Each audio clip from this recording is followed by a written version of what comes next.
Coming to you from my new secret location, which is just downstairs from my old secret location. It's a beautiful day for some brutal ball. Let's do brutal ball in a brutal way here in a brutal evening. Live from a new location and all of that. Hello. It's Divisional week. What does this mean? Well, it means you're playing your closest rivals this week, and that can only spell drama. There you go, I've amped it up and I'll turn off my heater. One downside to being in my new secret location is it's a bit chilly. But on the plus side, it means in the summer I shouldn't die. So there's that. Yeah, no, you can spot the people who didn't watch the stream at the weekend as well. Right, let's crack on. We're going to start with Graser Ridge versus the Voodoo Boys. Graser Ridge, very much the informed team, you know. 6-1 their record so far. The Voodoo Boys, still a force to be reckoned with, but they're not quite... Right? It's not all popping off for them. Yep, well, there you go. Telegram saying it's a must-win game. Anybody new and interesting? No. Everything's it's all interesting. Like, let's get it. Let's kick this turkey into high gear and see what we can accomplish as a result of that. It's going to be the Voodoo Boys who start first. The pitch is blessed. Double hair manages to get 5 yards on the first play. And there goes Brandon, doing what Brandon frequently does, which is run quite successfully. Stink Blossom tosses that one. It's caught by the Crank Fonz.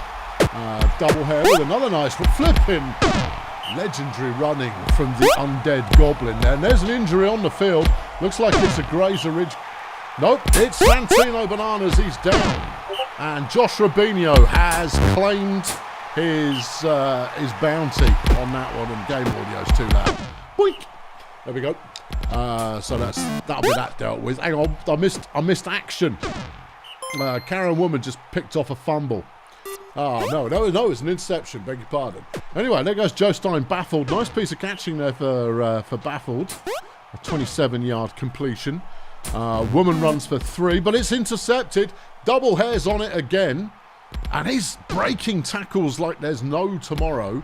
And with Bananas out as well, the ground game for the Voodoo Boys could suddenly get quite lively as Peril picks up another 18. Stink Blossom can only get 1, but here comes Double Hair. What does he fancy? Fancies throwing a touchdown. And so he does. 1-0 Voodoo Boys. Karen now on the run gets a first down. Okay. Doc Crane there, thrown to Nigel Prison, and obviously Nigel's going to leg it. He gets 43 yards off the pass. That one's thrown to Baffled, who breaks the tackle immediately and gets down to about the 3-yard line. Karen's going to try and push it in, but only gets 1 yard. Doc Crane deflected in the end zone by Bertha, and Kyle runs it in for the tying score. Well, not to be left behind. Double hair there, thrown to Crank Fonz, a 36-yard kick return. Brandon now. Hey, that little fella, he's got some pace. He certainly does. That was a 40-yard run. You don't see many of them, and that's a touchdown. That was quick. Kyle tosses that one to the flat, but it doesn't really come off. Karen now running. It's a game of opposing swervy little runners. And Nigel Prison. Flipping, look at him go. Look at him go. Nige there, getting 57 yards. 2 catches for 100 yards in this game. Well, got to figure out a way of stopping him then. That's the tying score. And the Voodoo Boys on the go again. Crank Fonz proved to be a safe pair of hands so far, which is nice. Brandon throws a 3-yarder for the first down. And wide open Bertha Raccoon. She's going to get somewhere. Nige comes in, closes her down, but that's a 56-yard catch. Double hair with a 4-yard run. Here comes Peril. Swerve, dodge, duck, die, touchdown. All right, not a low-scoring game then. Not as much. No. Karen with a 4 is the third and short, but they get the first down. The drive's still moving, and they throw it to Nige. And there he goes. Yep. Nigel's, he's really very quick. Look at a run from Karen there, getting 21 yards. Doc Crane, end zone touchdown. Okay. Yep, keep it coming. 3-all. One of these teams is going to stop the other one soon. Surely. Hang on. Josh Rubinio's dead. Whoa. Holy cow. That's... oh, man. Superstar Josh Rubinio is done. He was yet to hit his prime, but he had all the potential to be an absolute legend of a player later on. Did he go first in the draft? Or was it a little later than that? Well, however it was, well, that's a big name. Potential big name gone. To be fair, he did injure Santino earlier on, and so that's his comeuppance. He's dead now. Right, well, that puts the cat amongst the pigeons. Yeah, I mean, not that Rubinio was a pigeon. He was a bird man, but he's not anymore. Second and goal for Graser Ridge, and they get the tying score. It's now 4-4, and we're only just past half-time. Crank Fons there with a nice catch, getting 46 yards from the catch. Here's Brandon, chucks it. Crank Fons with the catch again. Breaks enough tackles and muscles his way into the end zone for a 33-yard touchdown. 5-4, Voodoo Boys ahead right now. Devon Doublehair's just picked that one off, though. And that could be lethal. Evan Doublehair with pick six. And it's now 6-4. Graser Ridge looking for some way back into this one. I mean, they're going to need a map, potentially. Karen, nice running. And she still doesn't quite get the first down. Doc Crane now looks deep, and they throw it to Nigel. It's the only right move. And Nigel gets a touchdown. 6-5. Well, providing the Voodoo Boys can keep just answering every score with a score back in the other direction. Brandon dodges a late tackle attempt and gets a 78-yard catch, and then punches it into the end zone, and it's now 7-5. Baffled dashes it up the sideline, gets 21. Karen can only get 2 yards. There's still a quarter of play remaining as Kyle Cohort makes a nice catch. Yeah. Cohort throws again. Nige only gets 2 yards off that one. Karen will get the first down here. Yeah, but I mean, a turnover at this point for Graser Ridge, and they can, write themselves a postcard from didn't win this game, Istan. Josh was a 3rd overall pick in the draft. Oof. Yeah, talented player, but needed a few more seasons to develop, potentially. Not that it matters now. Brandon with another nice piece of action, getting another 45 yards.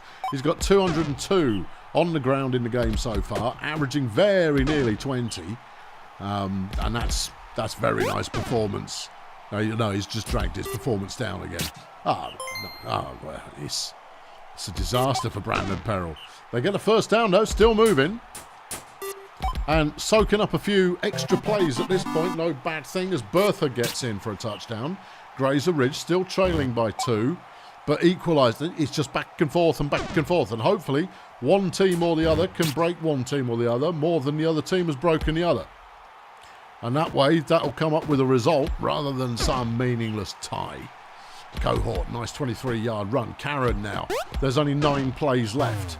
They need to score pronto. Thank you. And then get a turnover, which they're not going to get, or if they do, it's going to be in lousy field position, as Bertha is heading for another country. And that country is the 4-yard line of the opposition. Brandon looks to pass, he throws it away. Wise waste of play there. Stinky chucks it, touchdown, and the Voodoo Boys have got this one. 9-7 is the score. It's a big scoring game, this one. Karen with the run now. She gets a few more. Here goes Nige. Yeah, chuck it in Nige. Chuck it in Nige. Yeah, touchdown Nige. Last play of the game. Don't give it up. There it is. 9-8. Final score. A 1,300-yard game. Crumbs. Evan Doublehair, the star of this one with 91 fan points. Pretty much even fan points on offense and defense. 255 yards passing. 9 pancakes, couple of touchdowns, and a couple of interceptions. Nicely played. Yeah. Would the result have gone this way had they not injured Santino and then injured his teammate, Mr. Rubinho? I don't know. Taking out 2 good players, that'll win you the game. The best player for Graser Ridge was Nigel Prison with 376 yards receiving. Didn't feel like that much, and yet it was. Okay, on to the next one. Yeah. Blimey, what a way to start. We're going to go over to Edgeslam now, who are taking on Port Miggins. Port Miggins still trying to put it all together and figure out the instructions, which are written in Swahili, and so they're having a tough time of that. Edgeslam have brought Faith Breather in for her first game of the season. Maybe it'll be good. I mean, it's anybody's guess at this point. Nothing much changing. Just moving pieces around at Port Miggins, and maybe that'll be enough for them. Maybe it won't. Either way, it is a beautiful day for some Brutallball. That's what we like. Edgeslam with the ball first. Rough Stuff Smith runs for nothing.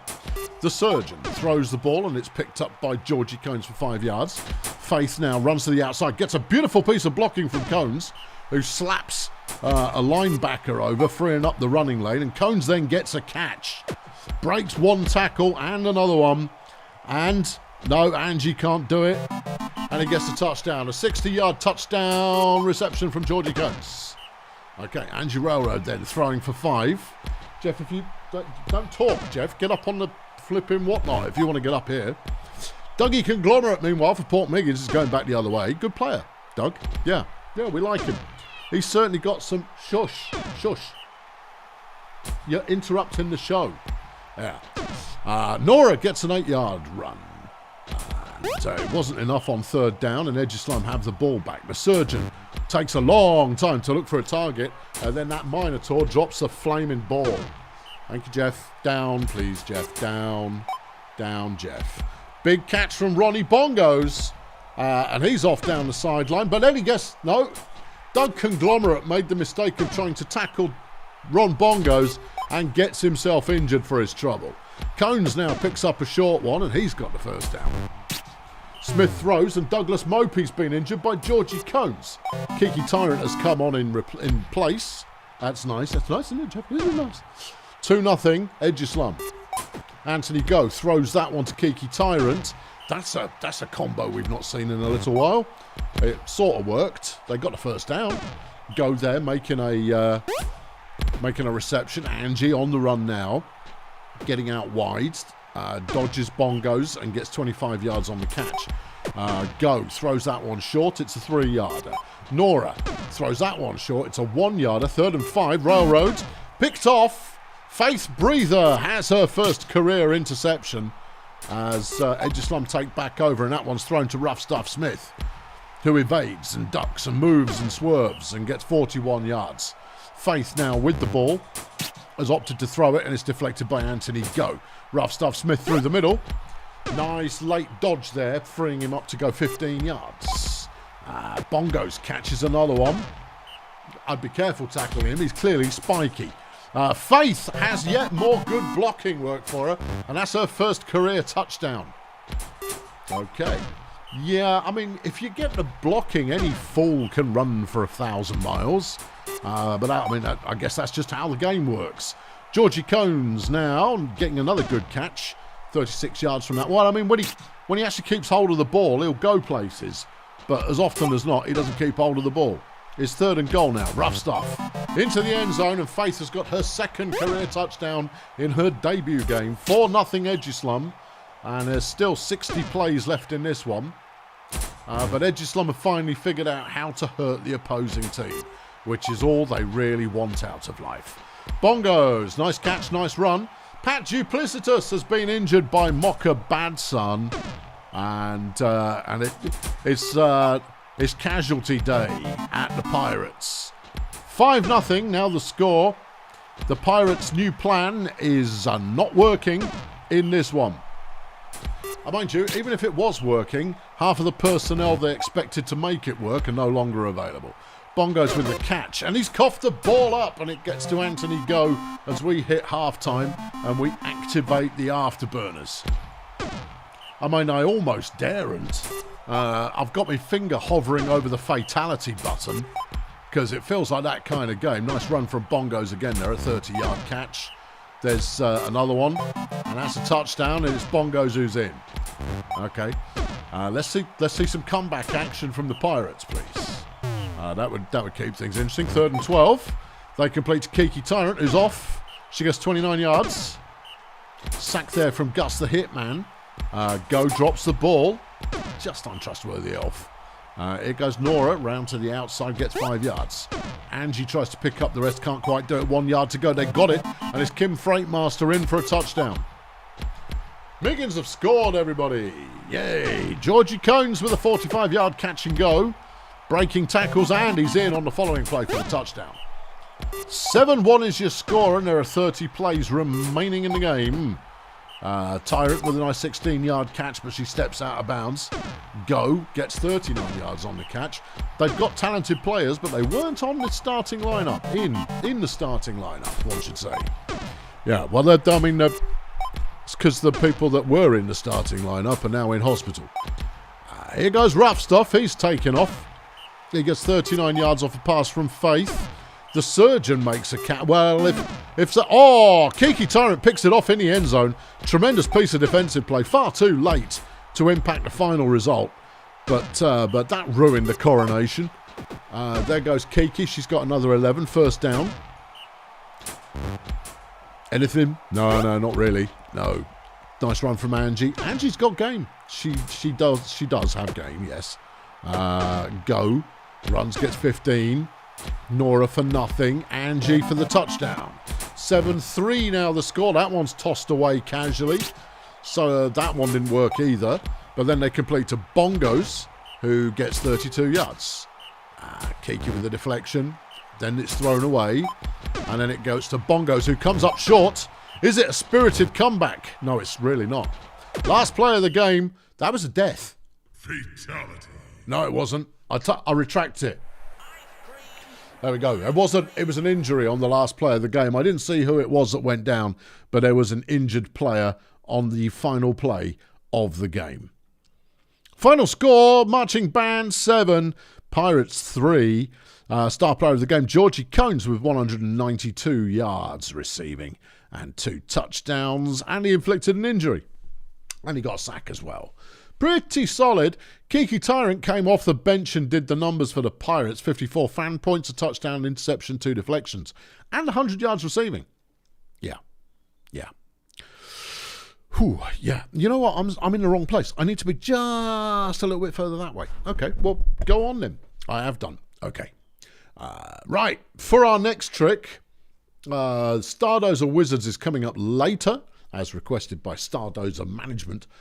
So they can actually watch the game. We'll do Vulcamoose versus the Medics. The Medics, a shadow of last season's performance is what remains of them this year.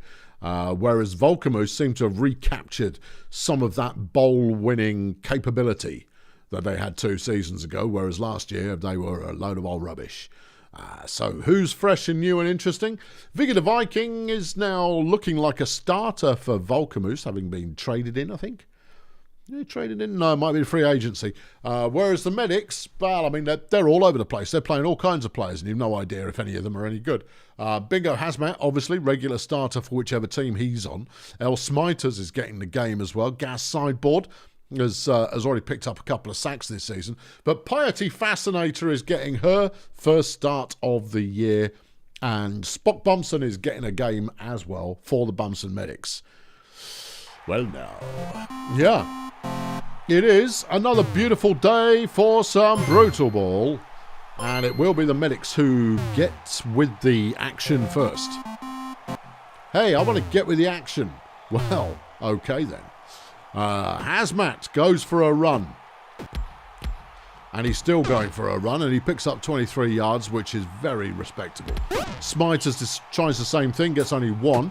Scooter's now running the ball, and he gets 6. Hazmat to the outside is tackled for a loss, and in possession we've got Vulcamoose. As Spock Bumson goes down on a season-ending injury. No sooner does he actually get to play, but he doesn't get to play anymore. Well, that's nice. 3rd and 8 for Vulcamoose. And they managed to squeak themselves a first down there. Xavier Sensation with 1 yard. Felipe flexing, breaking tackles galore as he hustles up the field for 21 yards. Ron Ground throws that one for 8. Sensation runs to the outside. He's got a gap and he's got a touchdown. Vulcamoose take the lead after 13 plays. Sabutio catching the ball, gets 5. Yeah. Smiters runs for 2. Here goes Boam, managing to actually avoid a tackle there, gets 7. 1st and 10, Hazmat, late throw and it's deflected. Smiters completes to Hazmat. And Scooter completes to Flatnose McQuirk, who's come in off the bench and has themselves a nice 44-yard first down. As Sabutio brings in the tying score and it's 1-1. Viggy the Viking is off the other way, gets 24 yards. Here goes Ron. Ron's thrown it. It's Viking who picks it up, and that's another 17. So far, Vulcamoose moving it reasonably well, but their ground game isn't delivering too much, other than Felipe, who can actually break a tackle or two. Erlen Dickberg with the catch. First we've seen of him today, and he gets 16 yards on the reception. Xavier gets some blocks, gets some space, gets a touchdown. 14th of the year for Sensation. And the Medics are back in possession. Smiters throws to Bongos, who breaks away and gets 26 yards. Okay. Scooter gets only 6. Here comes Bingo. No, he's stuffed for a loss there.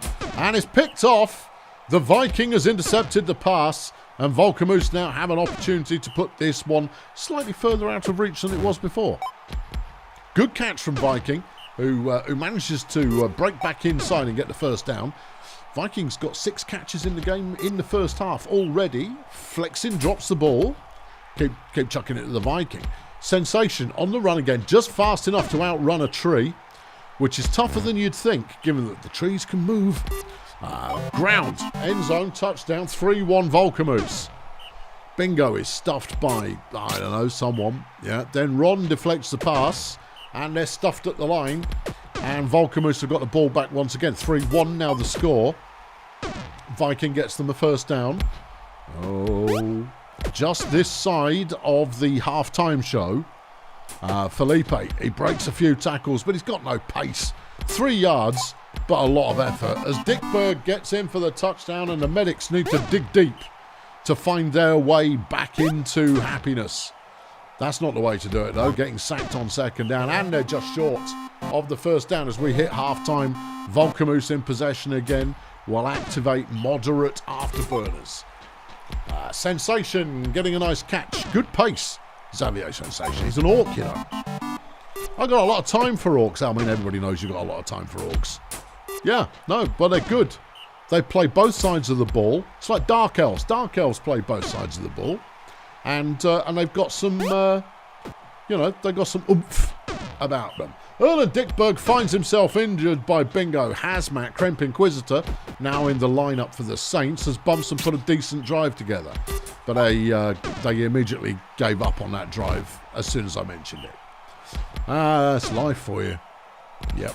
Vulcamoose draining the clock and draining some yards at the same time. Inquisitor making his first impact on the game there with a 32-yard catch. Sensation is having a sensational game. Look, it's right there. I have to use the lingo that is provided to me as like union laws. 3rd and 5 though. Sensation hustles through some tackles, gets the first down. Flexing, end zone, touchdown Inquisitor. 6-1 is the score. And Bumson don't look like they're going to be able to get back into this one. Scooter's running is as laughable as it usually is.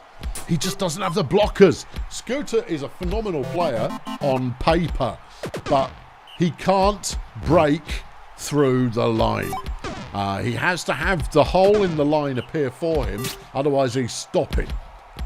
So, unlike Xavier Sensation, who will quite happily just go, no, that's all right, I'll make my own hole. I brought a jackhammer. No, he plays for a different team. Oh, yeah. Flatnose McQuirk is dead.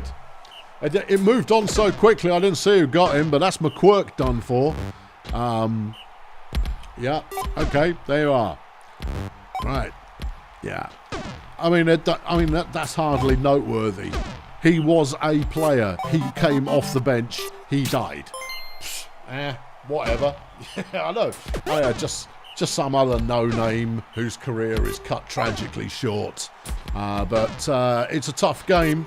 That's why they don't let elves play it. Final score, Bumson 2, Vulcamoose 8. Bumson held to 300 yards in total. Star of the game, Chris Biscuit. No, you didn't hear about him very much, but he got 88 pancakes in this one. That's obscene. That shouldn't be allowed. Chris Biscuit is obscene and shouldn't be allowed. Who got the kill? It was Zerwin Trumpet. Zerwin Trumpet came up with the kill for Vulcamoose. Over on Bumson, Sabutio Bongos was player of the game, but didn't really do very much at all. 60 yards receiving, a touchdown and a deflection. Mostly tackles was what contributed there. You know you're in trouble if tackles is your best stat.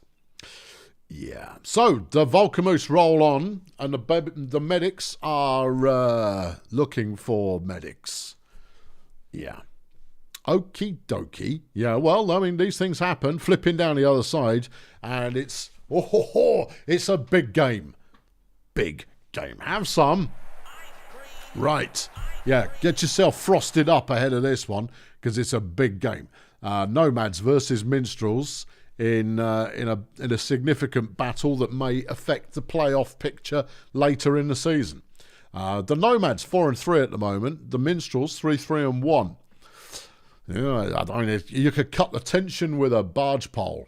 Melvin Glitch is a rookie, having started for the Nomads through a couple of games this season already, and is in the lineup. Norman Speedboat, though, finds his way into the line for the Minstrels, and a traded-in player in the form of Mildred Slippings is also getting a start, demonstrating for the first time that the Minstrels' magic is fading. Or is it? Because it's a beautiful day for some Brutallball, and therefore anything can happen, anything at all. That's why we like it. Okay, Minstrels get us rolling, and Crash Zodiac runs for 5. Jones then gets a good run as well, gets another 12. Okay, his fingers Vectrix. It's an unusual place for him to start. He's a receiver. Well, no, apparently not. They throw it to Percy Hatred, who does what Percy Hatred does and gets 28 yards. Jones round the outside, gets a nice lane to run in, and it takes him all the way to the end zone. Minstrels up by 1. Melvin Glitch gets a catch on the first play for the Nomads and has a first down. They then throw to Kim Selector, who has 17 yards. Glitch then runs with it, gets only 2.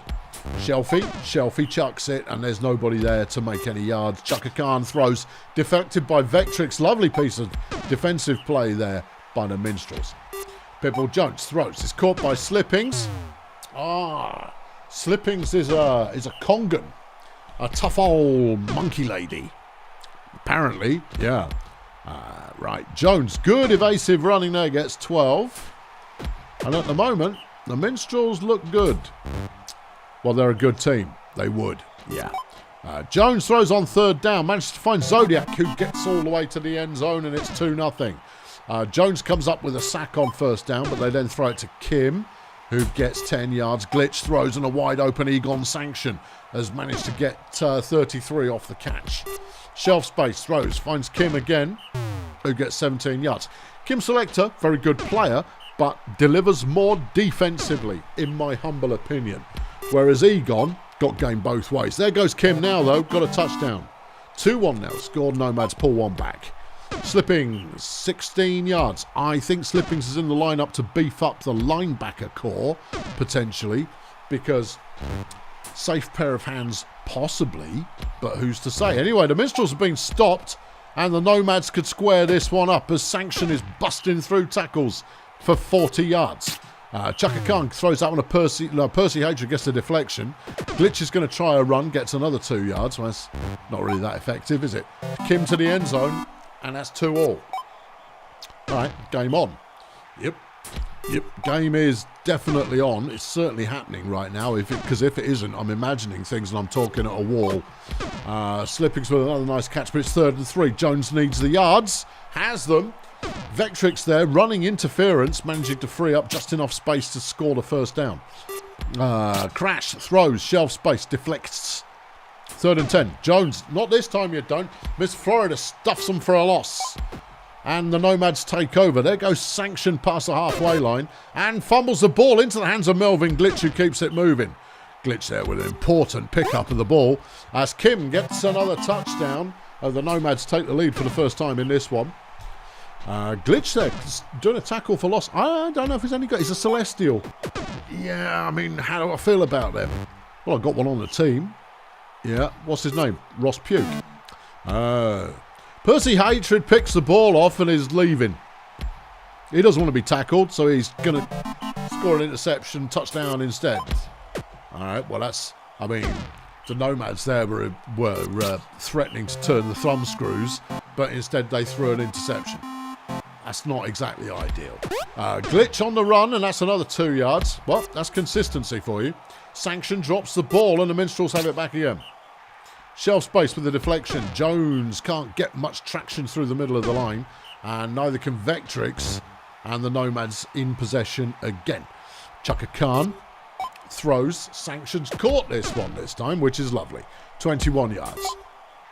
Anyone? Who? I don't know what happened there, but the Nomads ended up coughing the ball up into the possession of the Minstrels, who throw it to Percy Hatred, who scores a touchdown.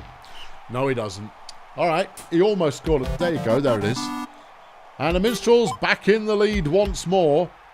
Costly turnovers are killing these Nomads. The Nomads are suffering. 3rd and 10. Shelfie throws. It's picked off by Hatred again. Oh, everyone hates him. They really do.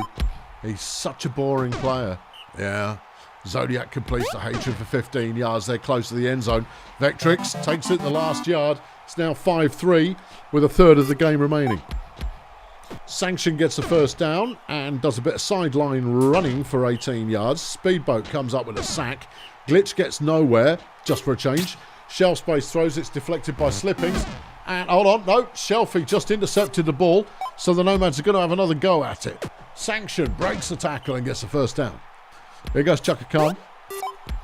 Thrown to Selector, who picks up 6. The end zone's right there, lads. Glitch's best run of the day, 4 yards. Gets them a first down on the 1 yard line. Deflected twice in a row. 3rd and goal. Glitch deflected again, but they're in their own end zone and throw it away because they throw it to Percy Hatred. Okay, so the opportunity for a safety there has faded as quickly as it may have emerged. It emerged quickly, it faded quickly. It's like it never existed. Slipping's a nice first down catch. Pitbull throws it, but there's nobody there. Vectrix tries to run. Not a lot for him on that one. Zodiac completes to Percy Hatred again, who is outpacing 4 Nomads. Just until they catch him, then they will tear all 4 of his limbs off if they've got any sense. Egon Sanction makes another catch. He's had a good game, but ultimately not a successful game. Glitch drops the ball. Well, that's the problem with rookies, is they're not quite, finely tuned athletes. Later they might be. Kim with a catch for 8, but there's only 10 plays left. And right now the Nomads trail by 3. I don't see them getting back into this one. 2nd and goal. It almost showed whatever her name is. It doesn't work. Chaka Khan throws for the touchdown. 6-4. Shelfie gets a deflection. Pitbull Jones is stopped short. Vectrix throws it away. Okay, we could close to within. Never mind. Go on. This needs to be a big pass. Well, that's not it. Last play of the game, and it's intercepted. Well, that's the story of this game. Interceptions galore. 4 turnovers in total for the Nomads. Did not help their cause in this one in the slightest. Star of the game, though, Elmer Shelf Space. 330 yards passing, 2 touchdowns thrown, an interception, and 3 passes deflected. All right.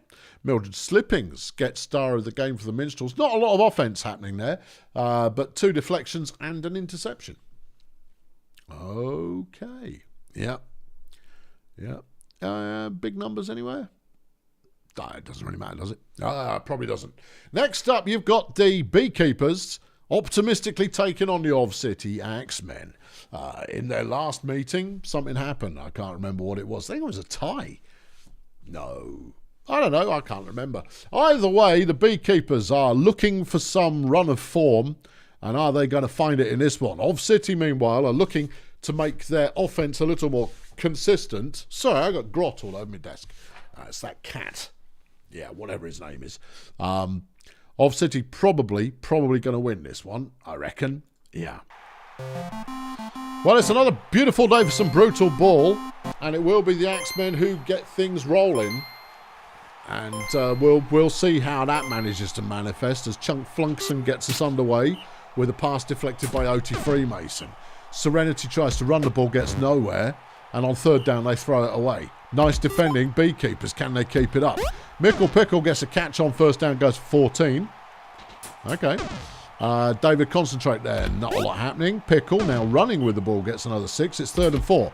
Freemason takes all the time in the world to throw to Mr. Cag, who has a touchdown, and the Beekeepers have the lead. Flunkson throws a 1-yarder. Serenity now waits for it and picks out Shandy Worthless, who goes, don't mind if I do. Thanks very much. I'll keep that one. And goes 37 yards. Wonder Blue Pill this time getting a decent run. Gets 6. Flunkson throws. Worthless on the catch again. No one can tackle him. Sabotage has to come in to make the play. Serenity throws to the flat. It's Worthless again, who gets the tying score. All right, Freemason throws and it's deflected by Candy Repossessed in the middle of the field. Davey Concentrate runs for 9. Mickle Pickle had a gap, decided didn't like it, and went backwards, and it cost him the drive. Foolish. Yep. Anyway, they've thrown it to Worthless again, and that seems to be the play right now for the Axemen as they have a 2nd and 11. Flunkson picking up 2 is Serenity, who is eventually tackled.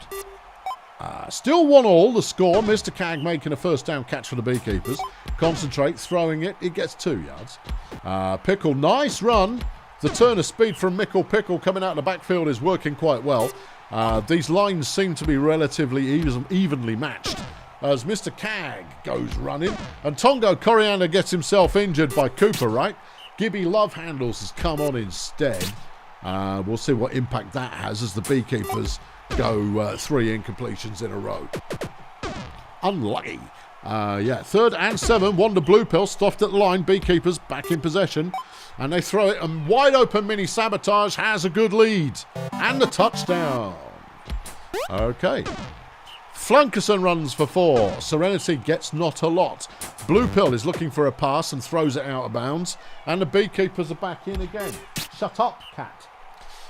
He can't hear me, so I can hurl abuse at him all day. Pickle with a throw. Throws it massively over the head of the intended receiver, and the Axemen have picked it off. That was an incredibly dubious throw. But the Beekeepers' defense at the moment is stepping up and doing a decent job. Blue Pill, they're completing a 13-yarder. Worthless now with the catch. Has got the first down as the Axemen enter opposing territory. Shandy Worthless gets 18. Here's Blue Pill again. Completes to Shandy once more, who breaks a tackle and is down to the 2-yard line. And that's a touchdown. Okay. Beekeepers gather their thoughts and they're off again. Or are they? Pickle. First down. Heroic late run there from Mickle Pickle, having waited to see the play develop before deciding that running it is probably the better move. But then they crash out on the next drive. At half-time, it's 2-2.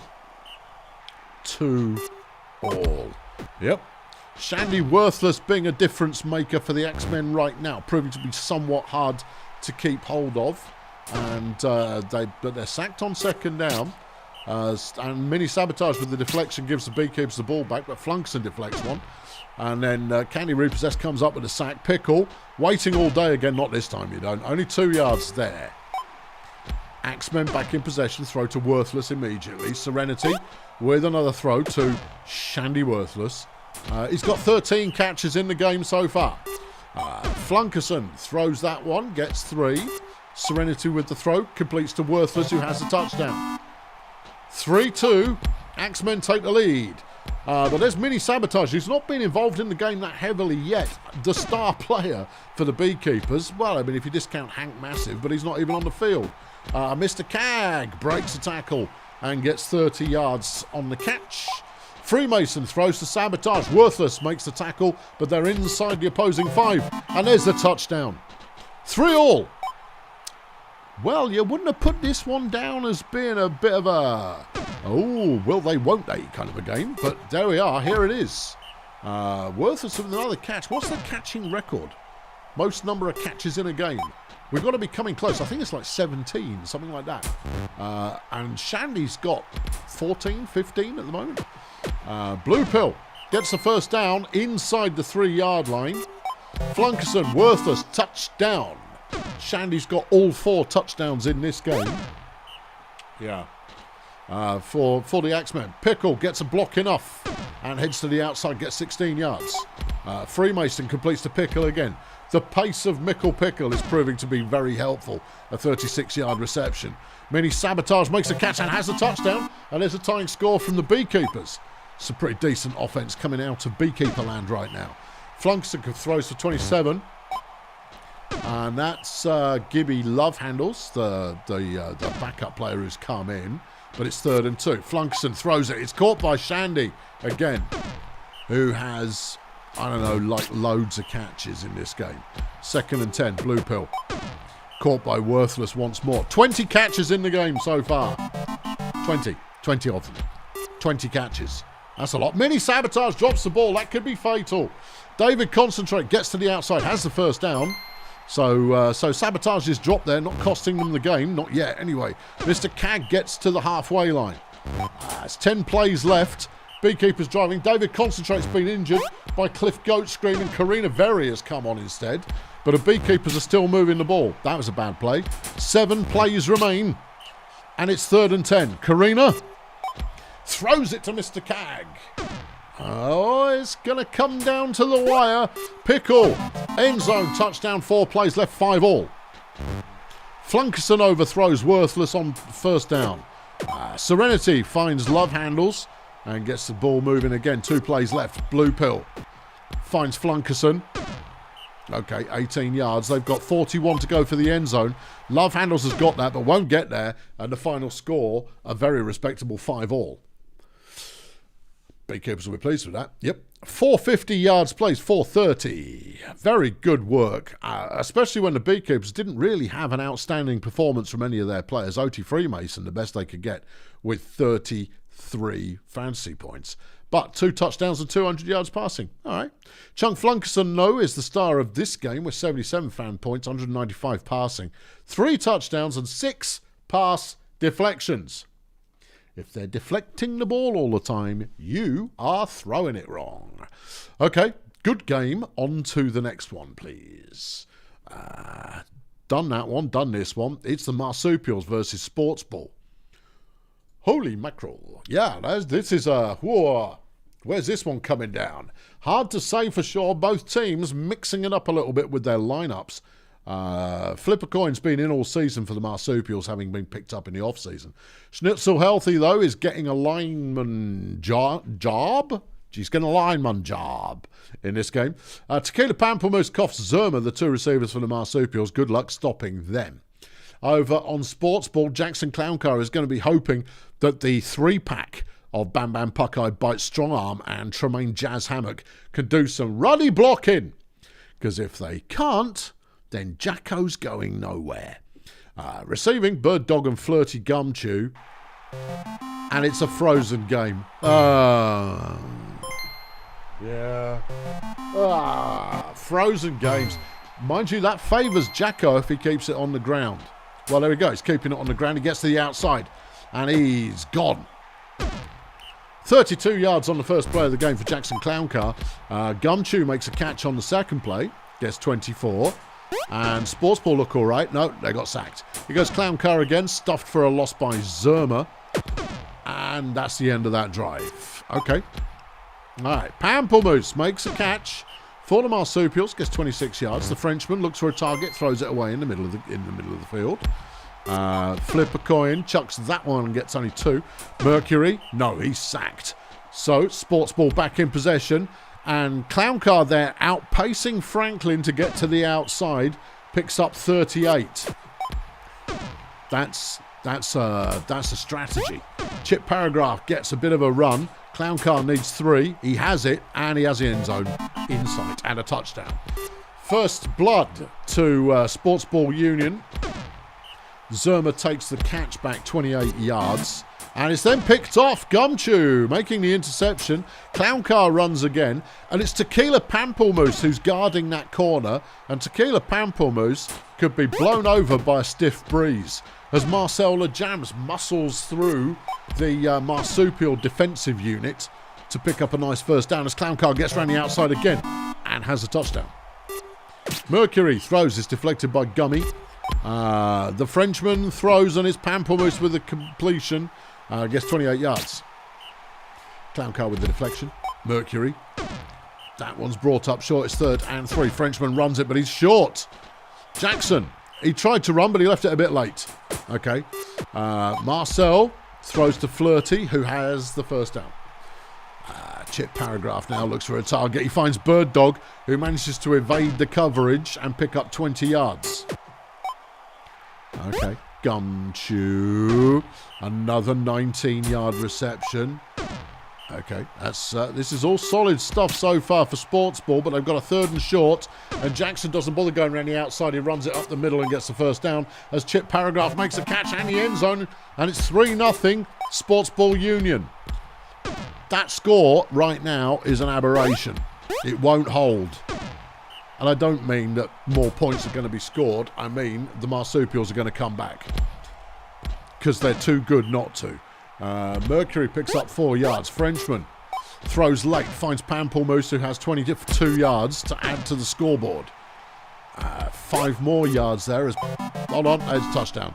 Zerma's in the end zone. Jacko takes off again, but there's a whole lot of Marsupials waiting for him. He picks up 13. Lovely run.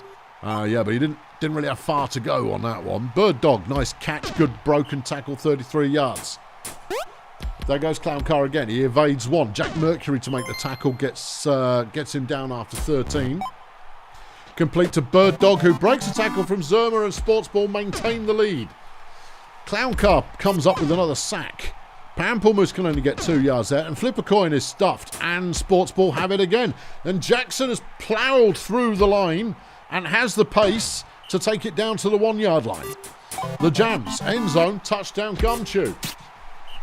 5-1? No, surely not. Apparently so. Alright, but no, Pamplemousse there couldn't get the first down. Clowncar running again. And the Marsupials have been unable to contain that rapid fire bastet. Okay, well, we up the tempo then. I guess we do. Zerma breaks a couple of tackles, gets 40 yards. But there's a sack. Jazz Hammock coming up with that. Bird Dog with a tackle for loss. And Mercury facing an uncertain future. Can't complete. Clowncar commits 14-yard pass. The Jams with a nice piece of running. Oh, I know. I called against this. Yeah. Yeah, no, I know. I mean, I tried to outthink as Jackson Clowncar with a received touchdown. Oh, how we miss those days. I know, but he seems to be quite good at running the ball as well. Yeah, but it still feels unnatural. Yeah. Marsupial stuffed again. Yeah, I overthought playing these guys, you know. Yep, you really did. Should have just stuck with plan A, and you probably would have won. Oh well, never mind. Pamplemousse, nice catch, gets 23 yards. Mercury deflected on the 1 yard line. Not this time though, and the Marsupials have pulled one back. Bird Dog is out of here, gets 33 yards. Bird Dog proving to be a decent player this year. He's had a quiet career so far, but this season he's really come into his own. I think the mix-up is certainly helping as Chip Paragraph goes in, taking the score to 7-2. Apparently 7-2. Yeah.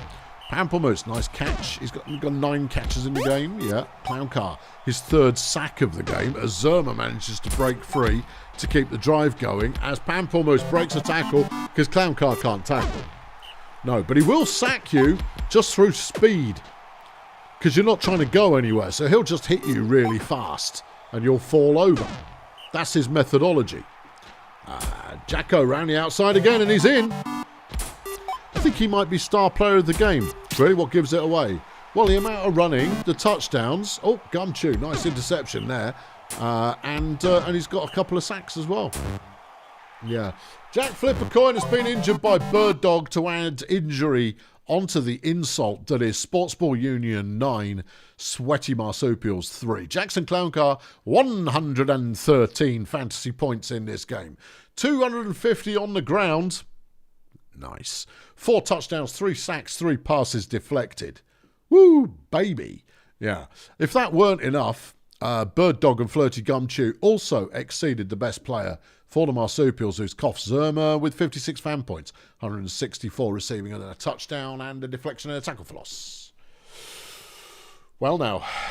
Yeah. Well now. Yeah, no, hadn't foreseen that as an eventuality. Oh, been wearing those all day. My eyes are giving me the old eyes. Well, we'll try it without. You won't be able to read anything, but does that even stop you? Pathfinders are taking on the Lingo Blend All-Stars. What's happened to Lingo Blend? They lost their best receiver, and it's all gone Pete Tong. Looking for their first win this season. They might find it here, as the Pathfinders are also not looking especially awesome at this point in the year, with only 1 win to their name so far. They are playing Per Jackson again, just in case you were wondering. Per Jackson, potential star of the future if he lives that long. And it's a beautiful day for some brutal. No, it's not. It's a blessed game. Blessed game, friends. Blessed game. It's going to be Lingo Blend starting us off. John the Plum gets nowhere. Ulysses Failure now running. Gets 2.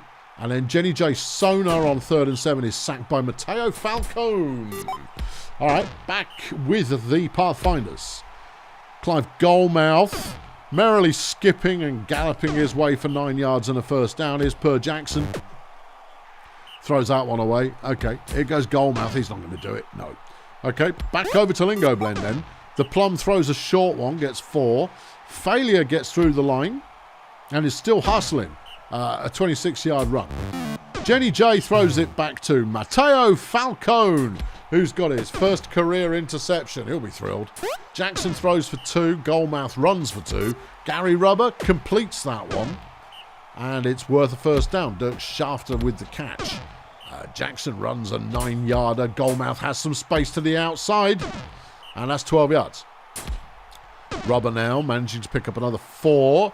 Red Star within sight of the end zone, but that might be as close as they get on a 3rd and 2. Goldmouth gets the first down. Gary Rubber is in. 1-0 Pathfinders after 20 plays. Neither team so far able to find the kind of rhythm that you need for a majestic offensive unit. Hack Murphy getting involved, has 18 yards on the catch. Stegerson having a catch now, gets another 18. Failure runs through the middle. This is a good routine. 25 yards run for Ulysses Failure. And then there's the touchdown, and it's Hack Murphy's 93rd career touchdown. The rarefied air of the 100 touchdown club. So close at the current time as Clive Goldmouth makes an impressive run for 23. Rubber now looks, finds Linfield Muscles. Oh, he's playing, is he? Yeah. The massively overrated Linfield Muscles. Everyone's terrified of him, but he doesn't do very much. There's an injury. Stegerson's down. Dirk Shafter having taken him out, and Raj Firewall is on instead. John the Plum, meanwhile, gets a nice run, 27 yards. It's 2-1 at the moment. Red Star in the lead. Jenny J. Oh, there goes Todd Baubles. He's gone. Matteo Falcone is having a heck of... Matteo Falcone just found himself added to a lot of people's... I might have to have a look at him list, because he just injured a dude. Yeah.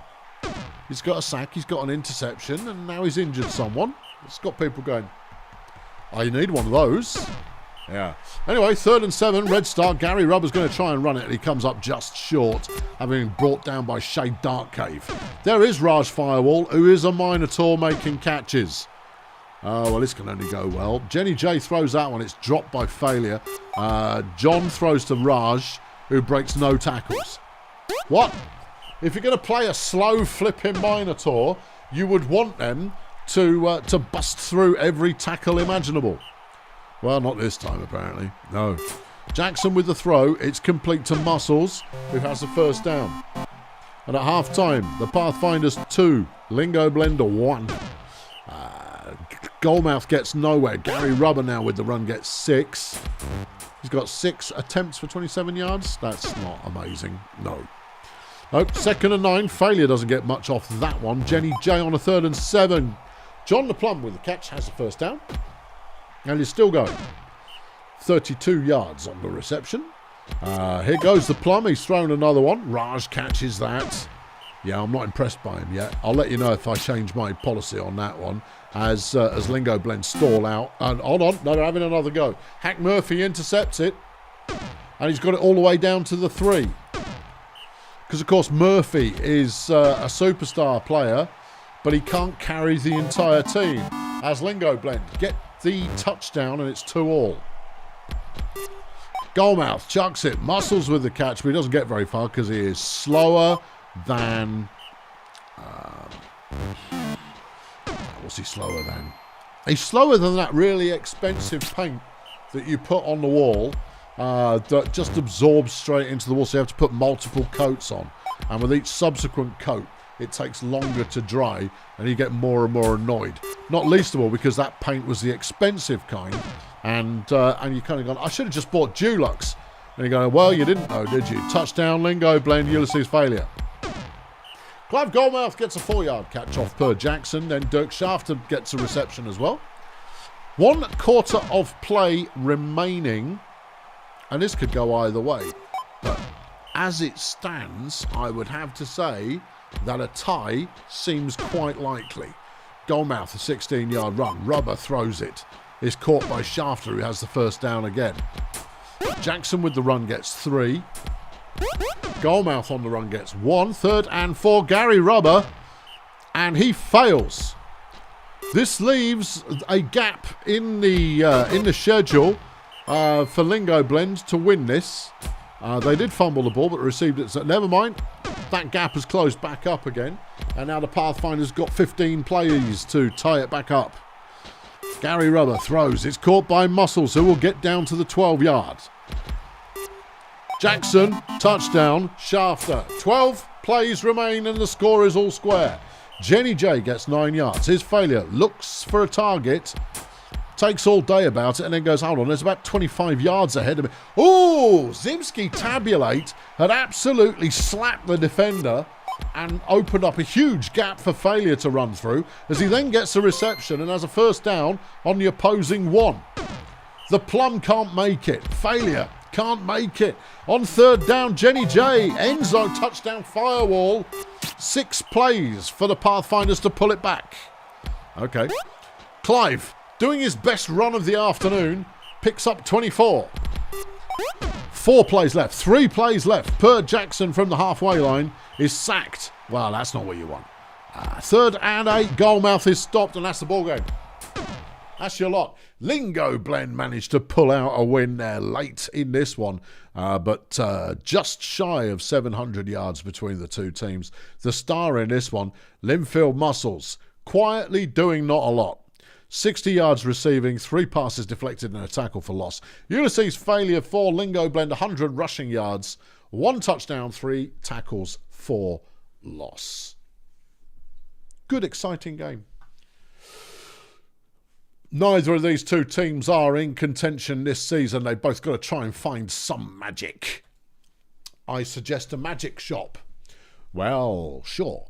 Okay, who's next? Let's go. I want to finish on a Melonflex Blood Pit because that's a belter. And then if we do BDP Grunt as the penultimate game. Yeah, okay. Then let's do Cheerio Stegenauts. Cheerio Stegenauts? No. I don't think so. Well, the Stegenauts, after last week's game, are looking pretty lively. Anne-Marie Ganymede, having made her debut, was mid at best. Barry Science is coming up on 2,000 yards already this season, which is disgraceful. Yeah, it's true. And then, over on Cheerio, they're having a bad year. Couldn't tell you why. But Alundra Blood's playing well, so that's nice. When your first pick in the draft does well, that's always a good sign. It's a blessed day, so this could be a high scorer if anybody can figure out how to do it. Stegenauts start with the ball. Let's see what they decide to play with. They'll throw it, I reckon. Here's Larry, splendid. And he runs it. Thanks, Larry. Constance Frenzy is sacked by Sanguine Pangs. Merry Ruthless tries to run it and is stuffed behind a line. That's the end of the Stegenauts. An immediate pass from Blood to Sacrifice. And that's a Blood Sacrifice touchdown. Crikey, yeah. Big throw from the Stegenauts on first down, gets nowhere, but on second down they throw it to Helmut Cenobite, who picks up 24 yards. Merry Ruthless now running, has a block this time, but can only get 4. Larry throws, intercepted by Party Boy. Okay. Blood throws that one away. Amory Ganymede is down. Pony Genocide having done the damage, and Father Tempest is in the lineup. Alan Twerp gets the first down for him. Cheerio still moving the ball. Myra gets 8. Here's Genocide now throwing it. No. 3rd and 1. Alan Twerp, first down. No. Still going. Big run from slow Alan Twerp. But they scored a touchdown, and that's 2-0. Well, they'll be lucky to keep hold of this lead. Yeah. But, I mean, Barry Science, though. Yeah, I know. We haven't seen him yet. There you go. He caught there, 12 yards. Yeah, but if he's smothered the second he catches the ball, that's not helping him. Still a first down for the Stegenauts. No, a second down for the Stegenauts. And they complete a Cenobite, 2 scores. And it's now 2-1. Blood throws. Sacrifice again with the catch. And she gets 41 yards there. Genocide with the throw. Sacrifice once more. If you let her keep scoring, she's going to be a right handful as she scores. Yeah, you're gonna struggle to keep hold of Myra Sacrifice because she's a dark elf, which means she's a bit, she's a bit tougher than the average bear, and will cause you trouble. Still, Stegenauts moving the ball well right now. Sacrifice with a nice deflection. Frenzy on a 3rd and 6 is sacked by Oktoberfest. Blood throws and it's Sacrifice again. The team captain picking up 8. Genocide throws. It's Sacrifice again, who breaks 3 tackles and gets 20 yards. She's going to be a handful. She's not a dark elf. Oh, no, I can't like her then. I'm sure she's a dark... No, she is. She's only a flipping elf. Oh, well. There's no hope then. Yeah. Unfortunate. Yeah, and that's why... See, while I believed that she was a dark elf, they were going places... But now, of course, they ended that drive because someone told me she was an elf and therefore is worthless. Yeah, not Shandy Worthless either, because Shandy Worthless is a dark elf or an orc or something. There goes Myra again. She slips a tackle. She's still a handful, though, if you let her get away from you, especially on a blessed field. Yeah. She's got another one. Yeah. 4-1 now the score. Cheerio in command right now, and that is not the outcome anybody expected. Mary Ruthless gets a catch, and she's breaking tackles and running. 36 yards going on there. She now runs the ball, but needs friends in order to make this work. She still gets 17 yards. That's all right. Larry Splendid throws it short, but it's barely worth doing. Constance, deflected by Twerp, and Ruthless is stuffed at the line. And the offensive plan for the Stegenauts has not worked. Cheerio now moving it again. And Twerp completes the first down. At half-time, it's 4-1. Woo! Yeah, I know. That's an unlikely scoreline, but that is the scoreline. Unlikely or otherwise, it's the. Yeah, Twerp catches for 3. Tempest gets a deflection, 3rd and 6. They throw it at Sacrifice, who has the first down. Twerp. Bad throw there. Benny Cheese could have picked that one off, but he didn't. They've got a 3rd and 6 again. Genocide throws. It's complete to Party Boy, who gets 14 yards. They're clinging on to this drive right now. That's a couple of 3rd downs they've had that were so close to falling over, and they've got another one now. Genocide tries to run it. Well, that was stupid. Yeah. Splendid in his own end zone, throws to Barry Science, who is going to go quite a long way because he's being pursued by a dwarf. Barry, 65 yards to you, Guff. All right. Larry makes a catch on the next one, and that's 16 more yards. Mary now looking for someone to throw to. Pangs comes up with a sack. Splendid throws it. It's deflected by Party Boy, who is quietly having a competent game as Barry gets a touchdown. It's now 4-2. I'm not speeding this one up, because I can feel a comeback. I can sense it. Cheerio, I've got to start moving the ball better again. 13-yard catch by Myra. That one goes another 6 yards. There's a sack. It's 3rd and 7. Twerp gets it to Party Boy, who basically falls over the line for the first down. It's good enough. Yeah. They complete to Myra, who's got plenty of lead, and she's in again. 5th touchdown of the game. Otherwise known as all the touchdowns for Cheerio Incorporated off the sweat and toil of Myra Sacrifice. Yeah. And Cheerio have made another stop and have got the ball back again, but they're not doing anything with it. 3rd and 8, Twerp is stuffed. 20 plays remain, and the Stegenauts trail by 3. Barry just dropped the ball. Oh, that's all right. Tear up your tickets and go home. Yep. Yeah. Barry dropped the ball. Well, that doesn't that say it all. 3rd and 10, Twerp. Good catch by Sacrifice. Who is down at the 2-yard line? Yeah. There's a sack. It's 2nd down. But you know what? Eating up plays right now doesn't really hurt at all. Twerp. End zone. Sacrifice touchdown. She's got another one. Dear me. Yeah. Quite so. There goes Helmet Cenobite. Nice catch. 43 yards. But it's too little too late as Cheerio lead this one 6-2 and have really upset the odds. They have really upset the odds in this game. Yeah. No, the game plan deployed by the Stegenauts, total misfire. Yeah. As Cheerio get the ball back once more, and Myra is again heading into daylight. She's got 360 receiving yards in this game, which certainly puts her as a contender for Receiver of the Week. Your final score, Cheerio Incorporated 6, the Stegenauts 2. Myra Sacrifice, 93 fan points, 360 receiving, 6 touchdowns, and 3 passes deflected. For the Stegenauts, Constance Frenzy gets number 1 with 37 fan points, and that's despite having 200 passing yards. Yeah. Oof. Well, it keeps the league lively. An upset is a good place, in my opinion. All right, where are we going now? You were up here, so we're coming down here. Sunshine Fun Bus versus the Bongolia Sea Raiders. Oh, go on in. All right. Both these teams are going places. Not this season, but they are. It's in the snow. All right, forget it. Yeah, no, they are going to go places, but in the snow, the Fun Bus are going to struggle with their air assault offense. It's a fact. Anything else you want to comment on? How about the game? Go on in. Yeah. Okay, we're going to see the Sea Raiders first, and their offense is far more suited to this environment. Because they're a ground-based team, and Paul Tribunal will ground the ball to start with. No, he threw it. It's intercepted immediately by Ivor Horn. DeCaro then runs on the ground. He fumbles it into the hands of Ivor Horn, who carries it forward 15 yards. Horn now throws it. It's deflected by Prototype. Rhombus throws that one to no one. Here's DeCaro. He's going to try and run it. Unlikely. Yeah, 5 whole yards. Tribunal now runs the ball. Should have done that to start with. There's Mike Heimlich. He's got a first down and more. 12 yards. Barty cone drop. He's going to run the ball. Has a first down. Yeah. Here comes Tribunal. And he throws it away.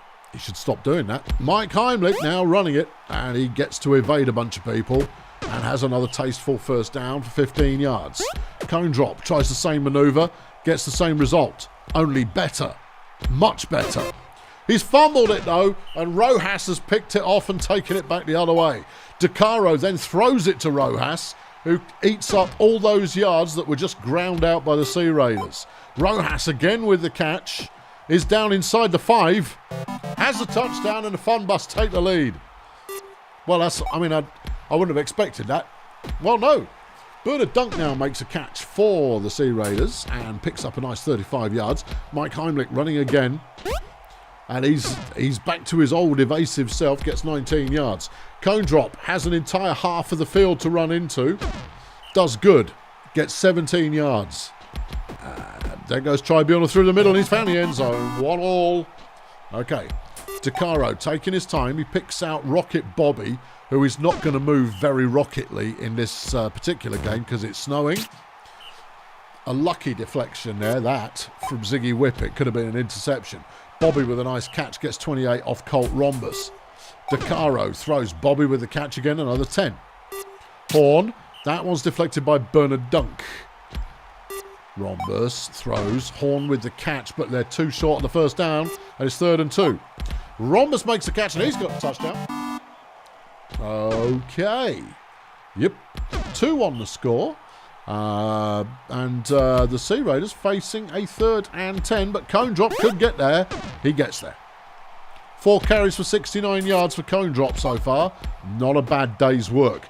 Heimlich, though, dodges in and out of 3 players, and then fumbles the ball, and Bobby's picked it up. Well, yeah. If you want to see players play badly, come to the snow. Rhombus drops a pass there. DeCaro makes a catch, dodges Dunk, and gets down to the 12-yard line, and the Fun Bus are threatening once more. Deflection from Whippet. Horn, end zone, Rojas, touchdown. 3-1, Fun Bus are up right now. Told you these 2 teams are going places. Yeah. I mean, Heimlich's running nicely. Yes, he is. Cone Drop's running nicely. Yes, he is. Tribunal, I don't know what he's doing. No, he just gave the ball back to the other team again. Yep. Isn't he usually quite a reliable runner? That was my interpretation of what he does, yeah. Nice catch and go from Bobby. And the Fun Bus captain gets a good length of distance as Jill Tequila is taken down in the line. Big Rod McGurk doing the damage, and Cynthia Wrestling Mask has come in their place. But it is 4-1. The Fun Bus having it at the moment. Ivor Horn's gone down, injured by Ziggy Whippet, and Beeman Hurricanes come on instead. Now, Hurricane is a receiver, so I don't know if they will juggle players around to make that work or not. Yeah. Hurricane can't run because he can't break a tackle. Well, we'll see in a moment, won't we? If they don't give the ball away. Here is Hurricane now. He's going to try running it. He gets nowhere. Rhombus. A wide open Antonio Rojas waiting for that one. And into Sea Raider territory after a 41-yard reception. DeCaro keeps it on the ground, gets 5 yards as we hit half-time. I am going to increase the tempo by 1 notch right now. Just to see if this levels out at all. Bobby dropping the pass. Classic. Wrestling Mask comes up with a sack. Heimlich breaking some tackle. Breaking some more tackle. Barty Cone drop there. I don't know if you saw it. He was doing a great job of getting in the way. There's another injury. Cynthia Wrestling Mask has gone down. Hieronymus Lackluster recently transferred into the team and is now on the field. The Fun Bus digging deep into their roster to go. Who wants to go? Not me. It's cold out there. The Sea Raiders score and it's now 4-2. But Rhombus has made a great catch immediately and gets 30 yards. That was Lackluster throwing it there, and it was a lackluster throw, and they have a 3rd and 10, but it is DeCaro. He's going to try and run it. He might make it. He has made it. Johnny DeCaro there doing good work. Completed pass to Colt Rhombus, who is down to the 1-yard line off the pass from Lackluster, and there's a touchdown from Rojas, and the golf is back to 3. Sea Raiders have as good an opportunity now to get into this game as they've had all game, and they can't complete it. Rojas with another completion. Another 36 yards. We're up in the tempo again. Yeah. No, Fun Bus have got this one sewn up at the moment because it's an interesting one because their defense is just good enough. Not dominating on defense, not dominating on offense, but both sides of the ball just good enough. And in a game like this one, just good enough is sufficient to put up quite a big lead. However, they were denied another touchdown there as it was picked off on the 1-yard line. But there's 23 plays left, and right now Bongolia are trailing by 4, and they don't score that quick. They've put Hurricane in the offensive line. Well, that's pretty desperate. He's playing defensive line as well. I don't expect he'll live. No. There's another interception. Dunk gets his 2nd of the game, and it's a pick 6. Bongolia pull one back. Careful. And it's 3rd and 12. Rhombus throws to the flat to Rojas, but he can only get 8 yards.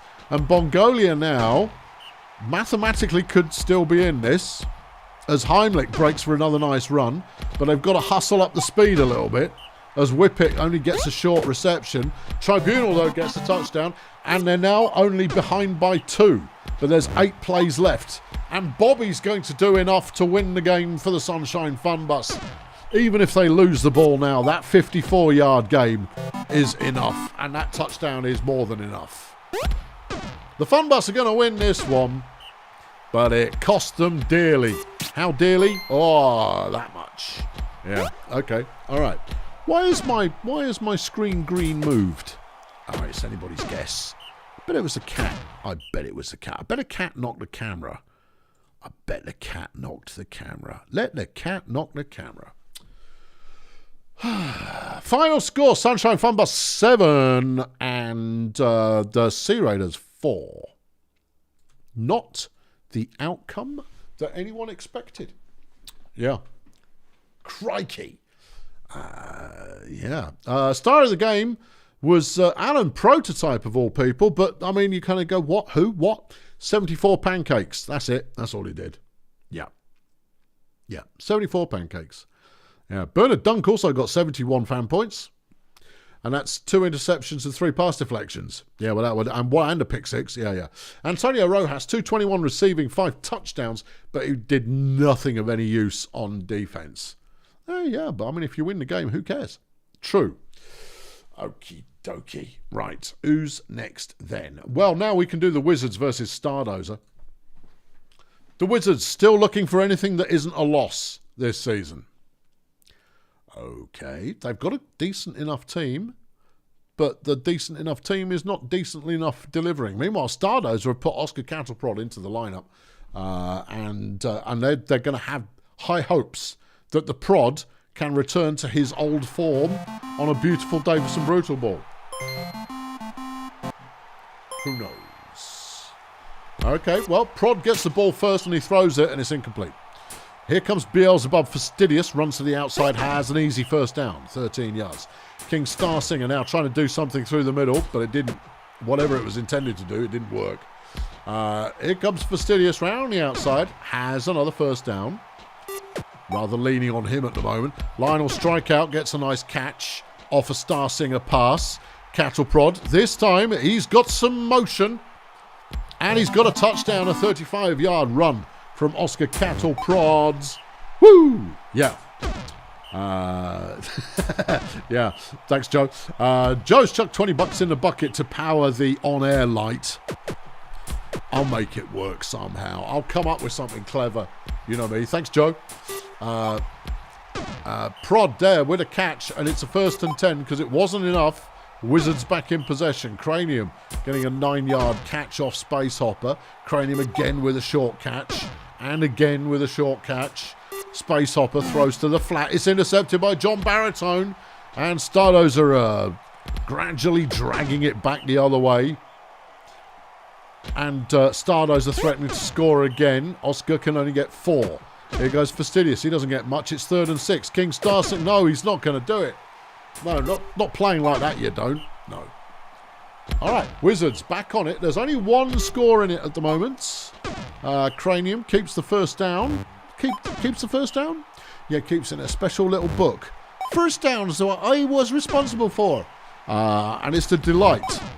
And he tries to get it signed by the referee and as many opposing players as possible.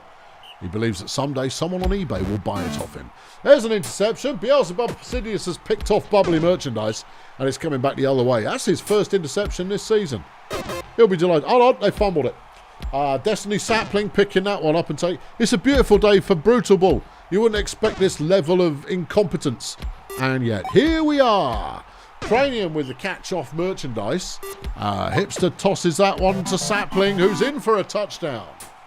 1-1. It's a rip snorter. Fastidious on 2nd and 5 can only get a couple. It's 3rd and 2. The shortest of throws manages to get 3 yards, which is just enough. Deflection on the outside of the field. Fastidious runs for not a lot. Star Singer chucks it. It's caught by Baritone. who's down at the 30-yard line of the Wizards. Prod throws that one. It's complete to Star Singer. I would blame the game plan. Yeah. This piddling little short pass business, you've got to throw that to piddling little players who can then do a bunch of evasion business. Big, strong players in that position, they're just not going to. It's not going to work for you.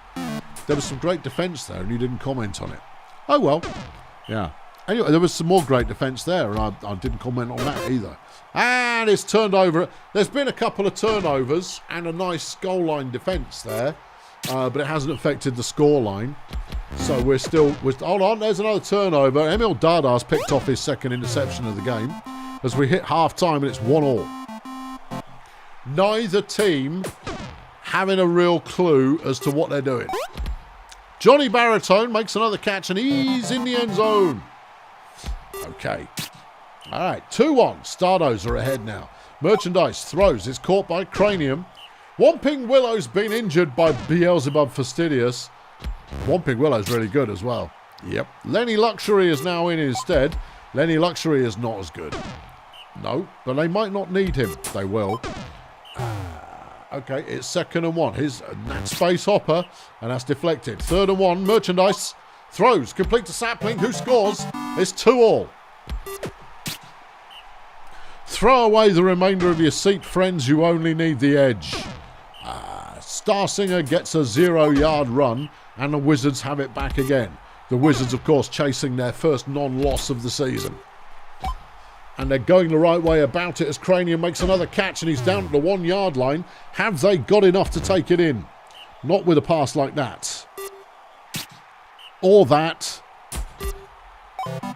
But that one was good enough, and it's 3-2. Wizards are up. Prod gets a 3-yard run. Then Fastidious, nice running again, gets 7 yards. Star Singer chucks it to the middle of the field where there's 1,000 people waiting, all flailing their arms around. How are you supposed to catch in that environment? You don't need to answer that. It's rhetorical. You don't. Because there's too many people flailing their arms around. Still, the Stardos are still moving right now, and they are in opposing territory, and they are arguably close to the point where I say they can see the end zone and are threatening to score. Never mind, they have scored. 3-3. Right, Wizards again. Merchandise is stuffed. It's 3rd and 11. And I think that was Maggie Hipster completes the pass there, and they get the first down, but they're sacked once more. And they're sacked again. I think Whomping Willow's injury has impacted the team. Yes. Yes, I do. Because they're now getting beaten up every time they try and pass. It's 3rd and 4, though. Star Singer, no, he can't muster the 4 yards. Okay, Space Hopper throws that one, gets 5. Merchandise throws it, and a wide open Destiny Sapling, who had clearly clobbered John Baritone, manages to get the first down. 2nd and 3 now, 10 plays left in the game. It's 3rd and 3, and that's a first down again. Oh, with some smart play here, the Wizards could pull it off. No, they're not going to pull it off playing like that. Merchandise, it falls to you. And it's not long enough pass. Stardozer have a chance to win it. They have 5 plays, 4 plays, 3 plays, but it's 3rd and 2. Star Singer gets sacked, and now the Wizards have 2 plays to take it home. Last play of the game, and they've got 35 yards to go, and they don't get it. Still, they didn't lose. It's their first non-loss of the season. The final score, Wizard Hole 3 and Stardozer 3. Banging. Yeah, star of the game was John Baritone. He picked off an interception, he deflected some passes, and he got almost 100 yards receiving, which is not great. Over on the Wizards, Destiny Sapling deflected a pass, got 3 touchdowns and almost 90 yards receiving. Cranium got 200 yards receiving, but just, didn't do enough to register on the old fantasy point scoreboard there. Okay, right, we've done that row. Yeah, we've done that one. Yeah, we've done this row. Yeah, we've done this one. Okay. Failurewood Space Agency it is. And let's get this action actionable. All right, we're actioning the actionables. And it's a beautiful day for some Brutallball. Again, everybody likes playing on a beautiful day for some Brutallball. And Ethan Hogwash is going to get the Space Agency going. Or not, as the case may be. Here comes Svazdan, who gets only a yard. Ray-Ban benefits on a 3rd and 8, does nothing at all. And Failurewood now have possession. Justice Lemon with a 7-yard catch. Then there's a deflection, and on 3rd and 3, Weather Cone throws to Lemon. He's a pacey soul as Justice Lemon. Yeah, he's an elf, isn't he? Oh, I can't remember. They're all elves. All of them. Yeah, he's an elf. I know. Elves are so undemocratic. Anyway, it's 1-0 Failurewood right now. Svazdan with an 8-yard run. Here comes Benefits. He's got the first down. And a swervy little halfling is going to eat up most of the field before getting mobbed. 52-yard run from Ray-Ban Benefits. They try throwing for the end zone. It doesn't work. Svaz. Touchdown. Rock hands. 1-1 is the score. Svazdan comes up with a sack. Pretend Honey Bear throws it to Weather Cone, who gets 6. Weather Cone then throws it to nobody and gets taken off the field. Well, he has to defend now. Svazdan throws it. Hands with the catch again. Honey Bear making the tackle. Okay, but there's an interception. Des Eyeliners picked it off and Failure would have got the possession back again. And they throw to Lemon immediately.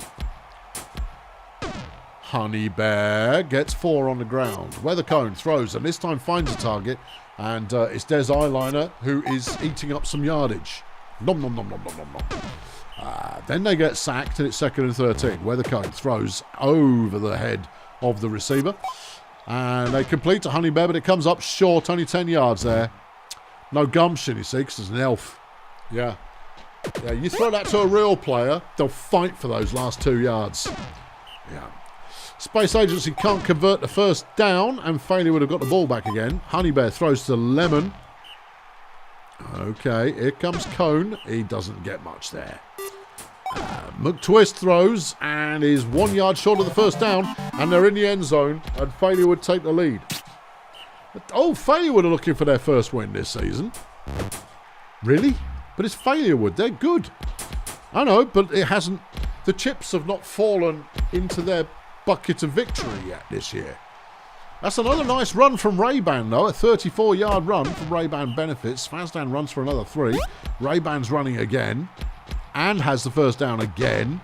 Another 16 yards. 5 carries for 110. That's a solid number right there. Svazdan to the outside, and he's got the block that he needed to free him up. And he's got a touchdown, and it's 2-2. Okay. Hogwash comes up with a sack on first down. 2nd and 13. Lemon can only get 2 yards. It's 3rd and 10. And that one's misthrown. And Space Agency have got it back again. That's deflected by Des Eyeliner. That one's deflected by Des Eyeliner. Benefits. Tries to do it all himself and it doesn't work. Okay, that's caught, but it's for a loss. Failurewood back in possession again. Get that cursor out of here. Yeah. 3rd and 11. Cone throws, but it's short. Hogwash now runs for the Space Agency. Nope. Svazdan completes to Saturno, who had no coverage, and he's going to go the distance, and that's a touchdown. KSA take the lead.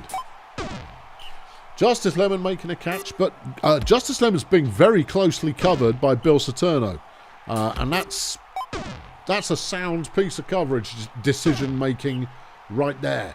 Honey Bear throws, it's caught, but it's short. It's 3rd and 8. Cone. No, sir. Colonel Space Agency going again. They get 5 yards on the ground on the first down. But they've thrown an interception. It's Des Eyeliner again, who is going, I'll take star player, please. Only if you score a couple more touchdowns, Des. Because right now, sure, defensively, you're doing things. Offensively, though, haven't seen hide and hair of you. Svazdan throws deep to Saturno, who is outpacing Kirk McTwist quite easily.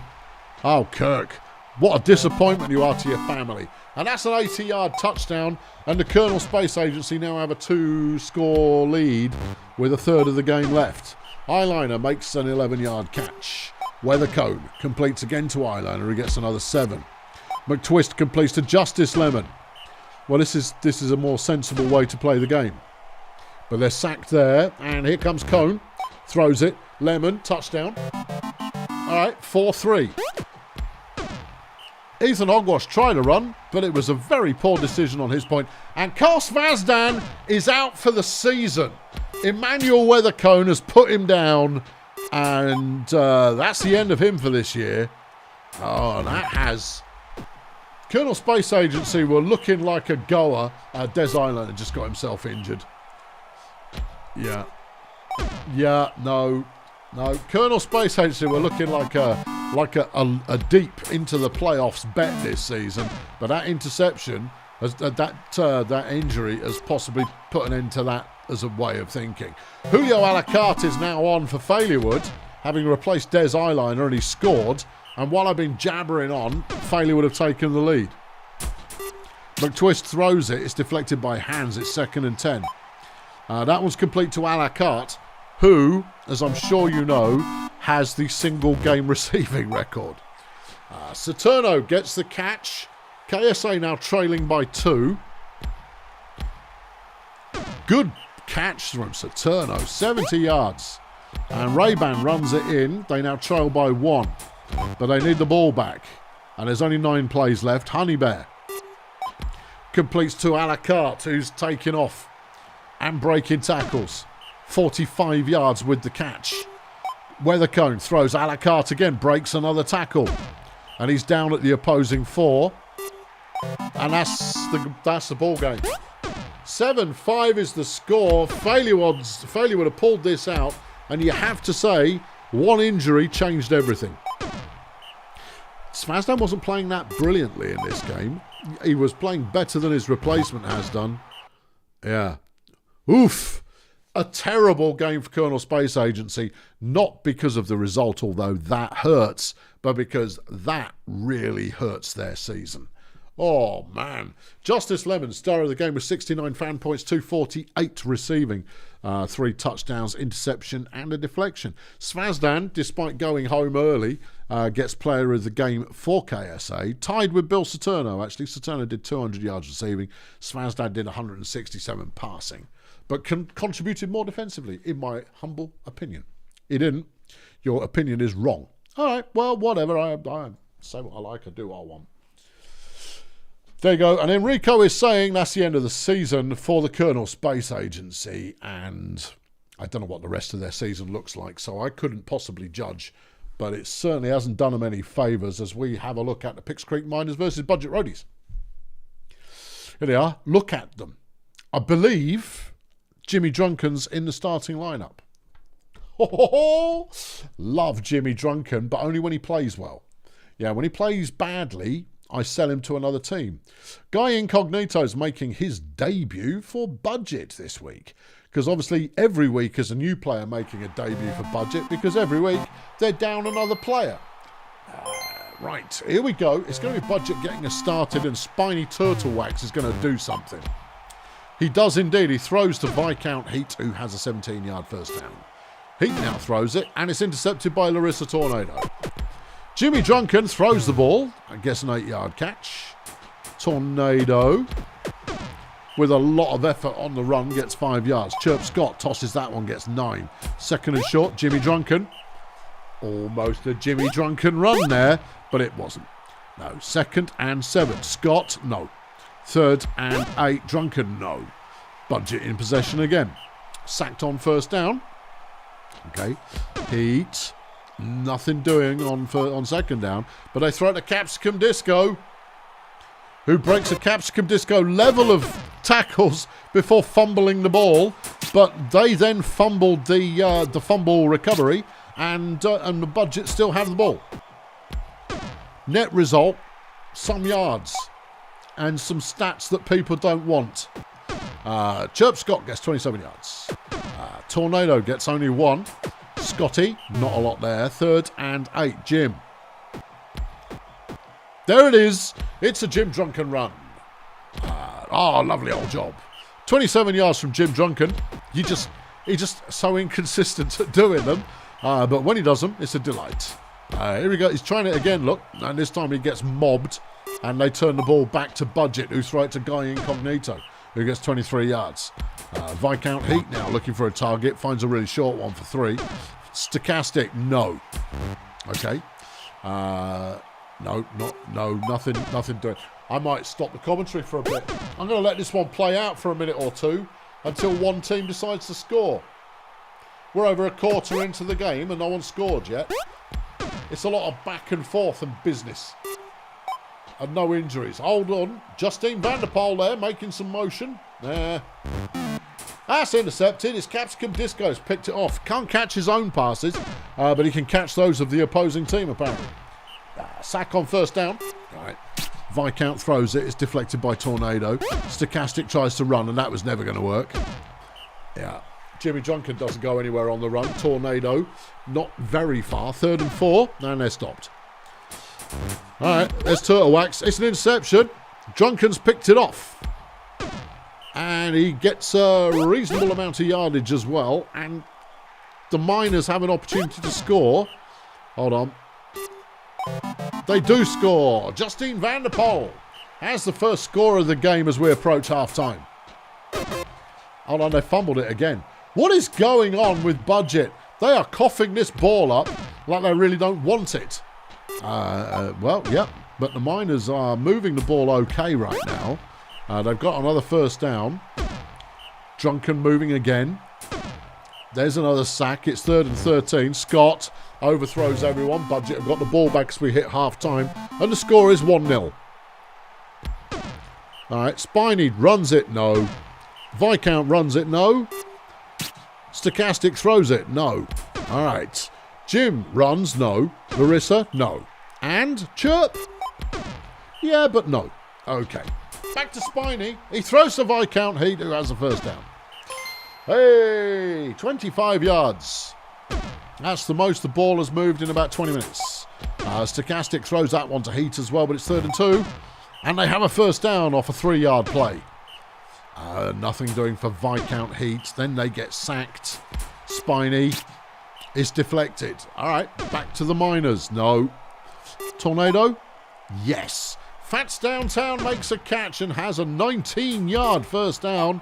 They then do a back-to-back completion. Van der Poel getting 29 yards. Jim runs it for and then Larissa on 2nd and 9 runs it for no. Throws to Downtown, fakes them out, draws them in, throws the ball, and they have another score. And the Miners are now up 2-0. Okay, yeah. Stochastic gets sacked. And now the Miners have an opportunity to maybe put this one out to pasture. 3rd and 4. No, Scott gets himself stuffed. Well, if you wanted some defensive stats on your team, this was the game you wanted to play. Heat throws. It's Guy Incognito with the catch and gets 22 yards. Stochastic looking for something, gets sacked. Is Spiny. Throws. Disco. Disco could go a bit. There you go. 52 yards. Lovely. Viscount tries running it. Stop doing that. You've run it 6 times and made 4 yards. Touchdown. 18 plays left and the score is 2-1. Miners clinging on to the narrowest of leads. Yeah. Okay. Yeah. First down. The Miners only need to keep getting first downs at the moment, but they're 3rd and 9 here, and that's not going to work. Budget. The opportunity to... They're sacked again by Pam Mustard. Her 4th sack of the game as Capsicum gets the ball. And that's the play that you want. Capsicum getting 42 yards.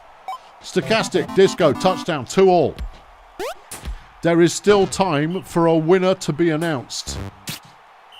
It's 3rd and 7. Chirp tries to run it. No. 6 plays. Throw it to Disco. Throw it to Disco. 3rd and 10. Throw it to Disco. No. Okay, guess not then. Didn't want to win after all. Fine. And that's going to round out the game. No one's going to win now. No. Don't get ideas above your station there, Tornado. You're not that good. Final score, Picks Creek 2, Budget 2. A game that ended up just a shade over 500 yards between both teams. Eesh. Yeah. Capsicum Disco, 80 fan points in total, 158 receiving. 2 touchdowns, a sack, tackle for loss. 23 tackles, though. Probably enough to be Tackler of the Week. Probably. Best player for Picks Creek was Justine van der Poel, who had 111 receiving and 5 sacks. Then you got another 4 sacks coming from Pammy Mustard.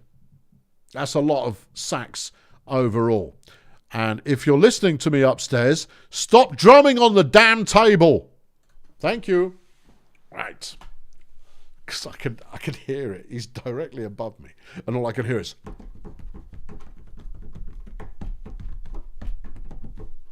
There you go. Right. Good. Oh, the drumming appears to have stopped.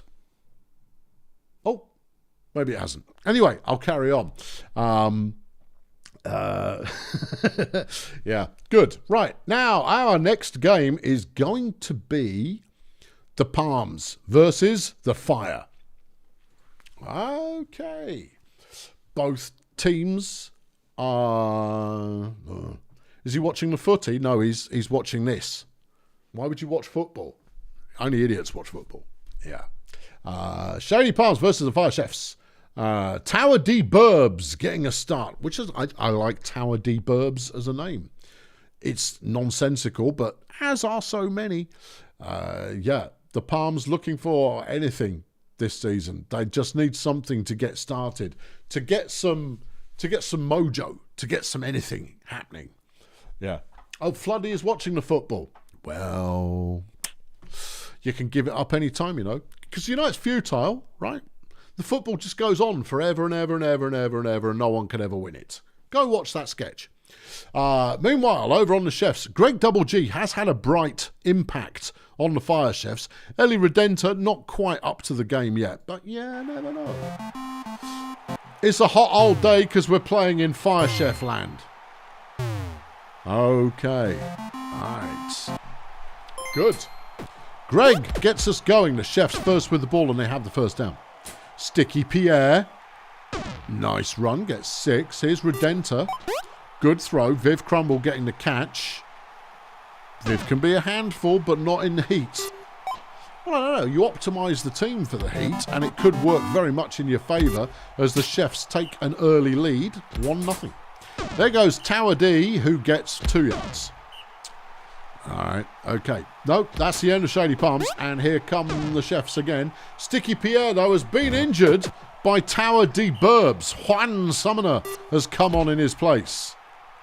Oh, I like Sticky Pierre. Yeah, well, tough, but Summoner just caught a 27-yard reception.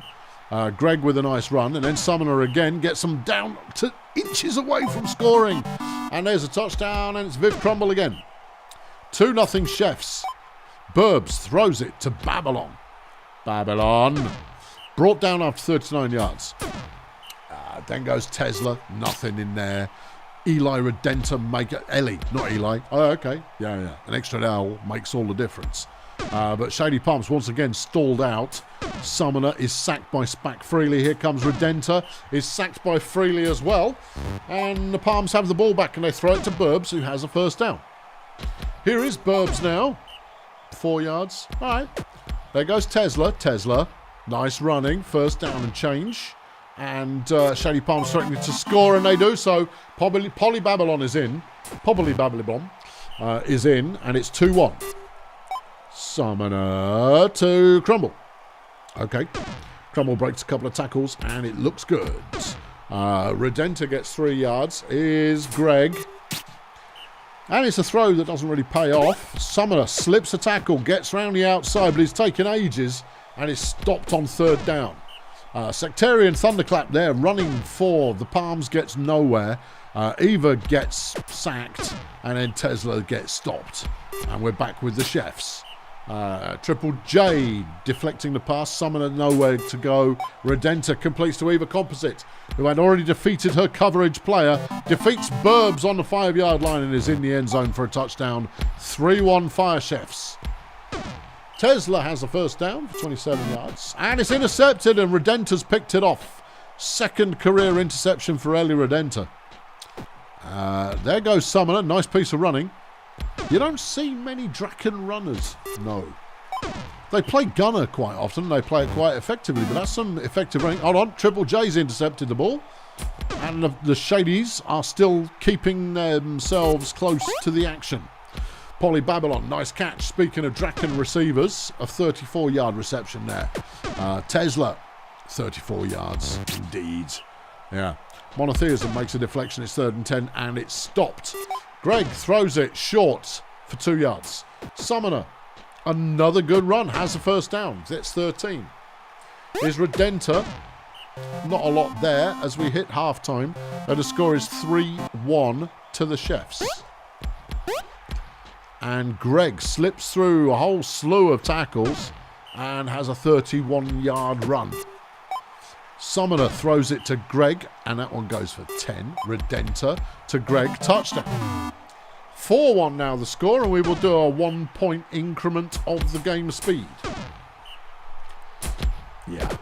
Come on, Palms, if you want me to slow it back down, you need to score. But they did not score. No, and the Chefs have the ball again. Redenter on 2nd and 8 is deflected. That's a good pass. Crumbles in. And we're going to go all the way to max speed now. As the Chefs look to have this one comfortably in hand. I mean, not in terms of dominance, but Shady Palms cannot get it rolling. Not at the moment. Nice run from Juan, who gets another 24. He's just short of 10 yards of carry in this one. Viv Crumble with the catch, gets them down inside scoring range, and Summoners into the end zone. 6-1, 30 plays left. Okay. And apparently Shady Palms have never beaten the Fire Chefs. 7-1. It's one of those teams that you just kind of go, oh, just leave me alone. Everything you're doing makes me sad. Yeah. Anyway, 21 plays left, but that's some terrible throwing there from the Chefs. That one counted, though, but it was not enough for a first down. Yeah, Triple J, nice catch. And it's another interception, Redenter. 2 interceptions for the game. Well, that's nice. Yep. But Viv Crumble scored another touchdown. Flipping Viv, flipping Crumble. Injury. Juan Summoner has been taken out by Tower de Burbs. Bredrick Lepan is now in his stead. As Polly Babylon makes a good reception for Shady Palms, but then fumbles the ball. Viv. More running from Viv Crumble. It's another 43. 2nd and 1, 3rd and short. And it's deflected. Palms again back in possession. And we're about there. There goes Viv. Another touchdown. 9-1. Oh, boy. Yeah. Final score 9-1. Crumbs. I said Ellie Redenter wasn't quite ready, but Ellie Redenter is the star player in this game. 147 yards passing, which is 3 touchdowns, but then 2 interceptions and 4 deflections. A good performance. Horatio Gunship gets player of the game for Shady Palms, 53 pancakes. And that's all. Well, yep. Well, yep. Well, okay, what have we got left? Done all of them. Yeah. Done that, done that, done that. Not done that. Okay. Then it's Toy Masters Peninsula. Okie dokie. Toy Masters and Peninsula Transport, both playoff teams last season. Toy Masters have made the playoffs every season so far. So they've got a reputation to maintain. Johanna U-Turn's playing quite well in her rookie season so far. Randall Maroon, not heard much from, but he's been getting games, so that counts on Peninsula Transport. Let's get us rolling. Oh, no, it's foggy. Oh, no. Well, it's the worst weather imaginable. Anybody who plays in fog deserves to lose. This one's going nowhere. Yeah, there we go. No one can see anything and nobody cares. Nice run from Julio Lobster. He's going. I guess 31 yards. MC Kaiser Extreme completes the trace attitude. First down. It is Peninsula Transport who are first in possession. As Transistor does another bit of a run and has a first down. Touchdown even. Johanna U-Turn's injured. Being taken out by Julio Lobster. Kenny Respect is coming on instead. But that's some nice running there from Marcel Purpose for the Toy Masters. Underworld. Takes all day to look for someone to find to throw to. Couldn't find anyone. So didn't bother. 3rd and 6. Purpose. Again, waiting a long time before running, but gets 11 yards eventually. Underworld throws to Vitamins. Justin Underworld's been taken out. Randall Maroon doing the damage. And Turk Ramjet is now in the lineup for the Toy Masters. Marcel Purpose runs for 16. Respect has the pass deflected. It's 2nd and 10. Vitamins up the middle. Gets 4. Here's Purpose round the outside. Has to get past Trace Attitude, who nobody can be bothered to block for him, and it doesn't work. Peninsula Transport back in possession. That's Attitude with the catch. Basically just kicking Kenny Respect down the field, because he's only a gnome, so I mean he doesn't put up any resistance at all. It's 3rd and 11. If anything, you could use gnomes as lubricant. There goes Hank Fungible. He gets 16 yards on the carry. Kaiser Extreme runs for 4. Transistor runs for half a yard. I mean, it called it 1, but I mean, that's exaggerating. And it's not enough for a first down, and Vitamins takes off for the Toy Masters, and the gnomes of the opposing team are struggling to tackle him. Don't put gnomes in your team if you want to tackle anyone. It's just not on. 3rd and 2, Toy Masters, completed pass to Benny Sausages. And he gets a handsome 35 yards, and they're down at around the 9-yard line. Moving it forward, another 4 on the next play. Then they're sacked by Diego ASMR, and it's 3rd and goal. Vitamins, he's got a lane, he's got space, he's got a touchdown, it's 1-all. Okay, here's Fungi. Completes to Julio Lobster, who has 30 yards on the catch. Kaiser Extreme now. Another easy first down. Gabe Transistor's going to get another first down as well. Is he? Yeah, 32 yards, look. Fungi, end zone, touchdown, Lobster. All right. 2nd and 12, Purpose. He's moving, but not very far. Gets 3 yards. Kenny Respect now. Moving extremely slowly, but no one's there to tackle him, so he can move as slowly as he likes. Vitamins on first down, gets 6. Here's Purpose. Completes a whole 1-yard pass, and it's 3rd and 2. Respect takes ages to make a decision and is stopped. Bad mistake. 2nd and 8, Peninsula Transport. Completed pass to Transistor, who is down at the 43. There's Kaiser Extreme, who kind of just shrinks through the line melee. But it's 3rd and 4, and they throw the ball away. Because, well, they can't see anyone. It's foggy. Anyone who plays in fog. Yeah, I know. They deserve everything they get. Yeah. Purpose is brought down just short of the first down, but they have the first down now, thanks to a short run from Kenneth Respect. There goes Vitamins. Gets a first down, and it's half time, and Peninsula Transport are up 2-1 in a drab old game. It is a drab old game. Yeah. Big throw, and it's caught by Turk Ramjet. Trace Attitude makes it look foolish, and the Toy Masters have evened it up, but CDC has been taken out by Len Styrofoam.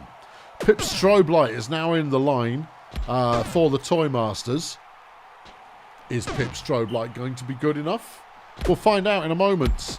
Fungible, amazing run on 3rd and 16, has the first down. Here goes Kaiser Extreme. Yeah, no pass there. Transistor with the run. Has to put in a lot of effort, but can only get a few yards off it. But then Transistor makes a catch and takes off for a good 30 yards. Inside to the end zone, there's another injury. Pip Strobe Light's down. Randall Maroon coming up with the damage, and Pablo Elastoplast is now in the line. Okay. I thought he retired 2 seasons ago. Nope, apparently he's still playing. Oh, right. Okay. Yeah. Peninsula Transport have the lead and the ball at the current time, but they've got another 3rd and 3, and they're stopped. This one could go either way. Peninsula moving the ball a little easier, in my opinion. But not so much as you go, no, that's it, going to win. Randall Maroon finally, yeah, having received signals from the sideline, the team Marcel Purpose is down. Oh, yeah. Gabe Transistor has taken out Marcel Purpose after Dave Caustic took out Randall Maroon, and this one's turning a little bit aggro.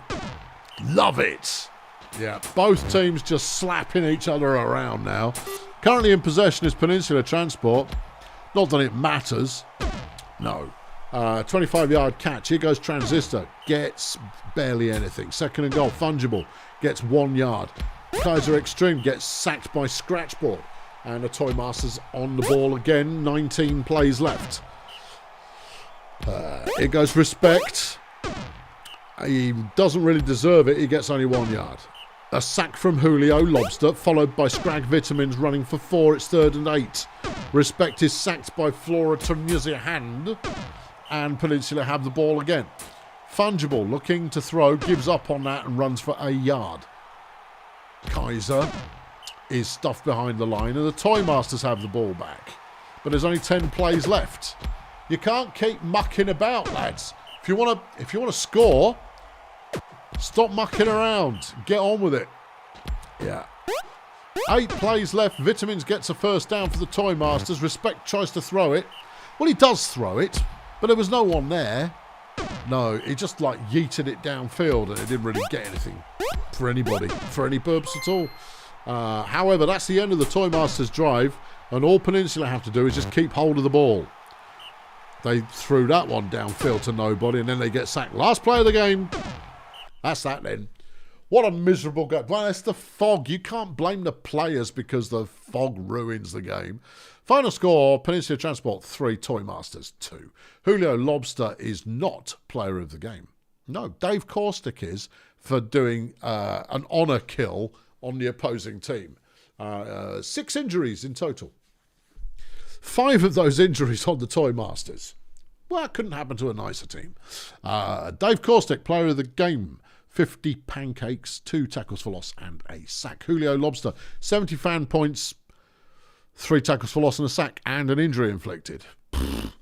Yeah, not a lot of action going on there. 2 games remain.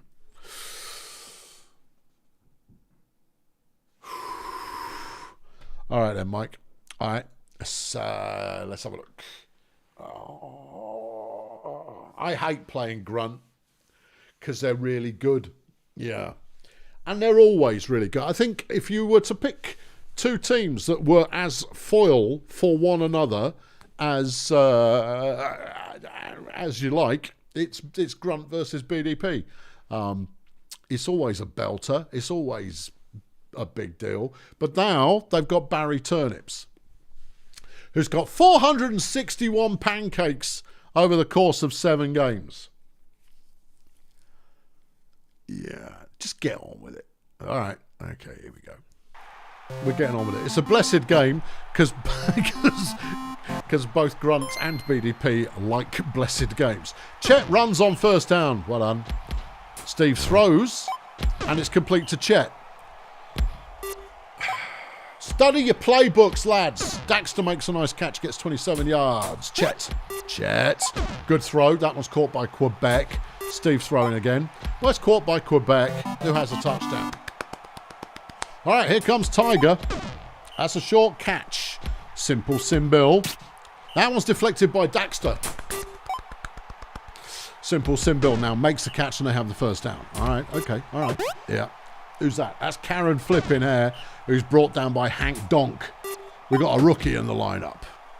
He's not quite ready, but he's playing anyway. Grunt are at the 16-yard line, but they've got a 3rd and 5. Defense. Never mind. First down with 2 to go. Sack from Big Steve. Woohoo! Here comes Tiger though. Touchdown. All right. Okay. I mean, it was inevitable. Chet. Good throw. Completes to Daxter. We haven't got our flashiest team on the field today, but Steve has got to the outside, and that's trouble. There's an injury. Simple Simbil's being injured by Big Steve. Barry Biceps is in the line. Barry Biceps is quite good. Hang on, Quebec's coughed the ball up. We can't turn the ball over in this game, team. I'm just saying, we can't let them in. It's going to be last one with the ball wins as it is. We did stop there, though. Here goes Steve again. Go on, Steve. He only gets 5 yards, though. It's 3rd and 4. Ross completes to Quebec. Lovely. 24 yards. Chet. Good throw. Bad throw. Ross was out of position. Sure, blame Ross. Here goes Steve. He's got space. He's got legs. He's got a first down. Ross. Touchdown. Chet vacant in the end zone.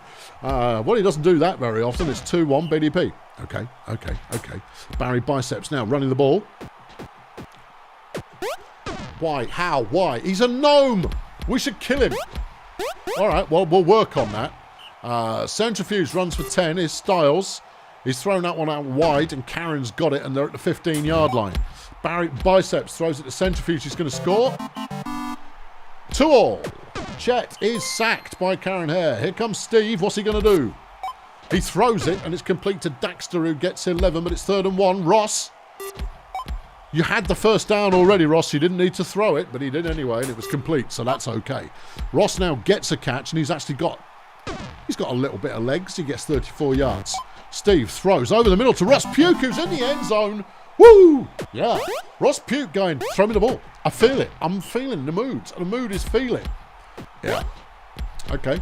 There goes Barry chuffing Biceps. Steve can't tackle him. What the hell? No.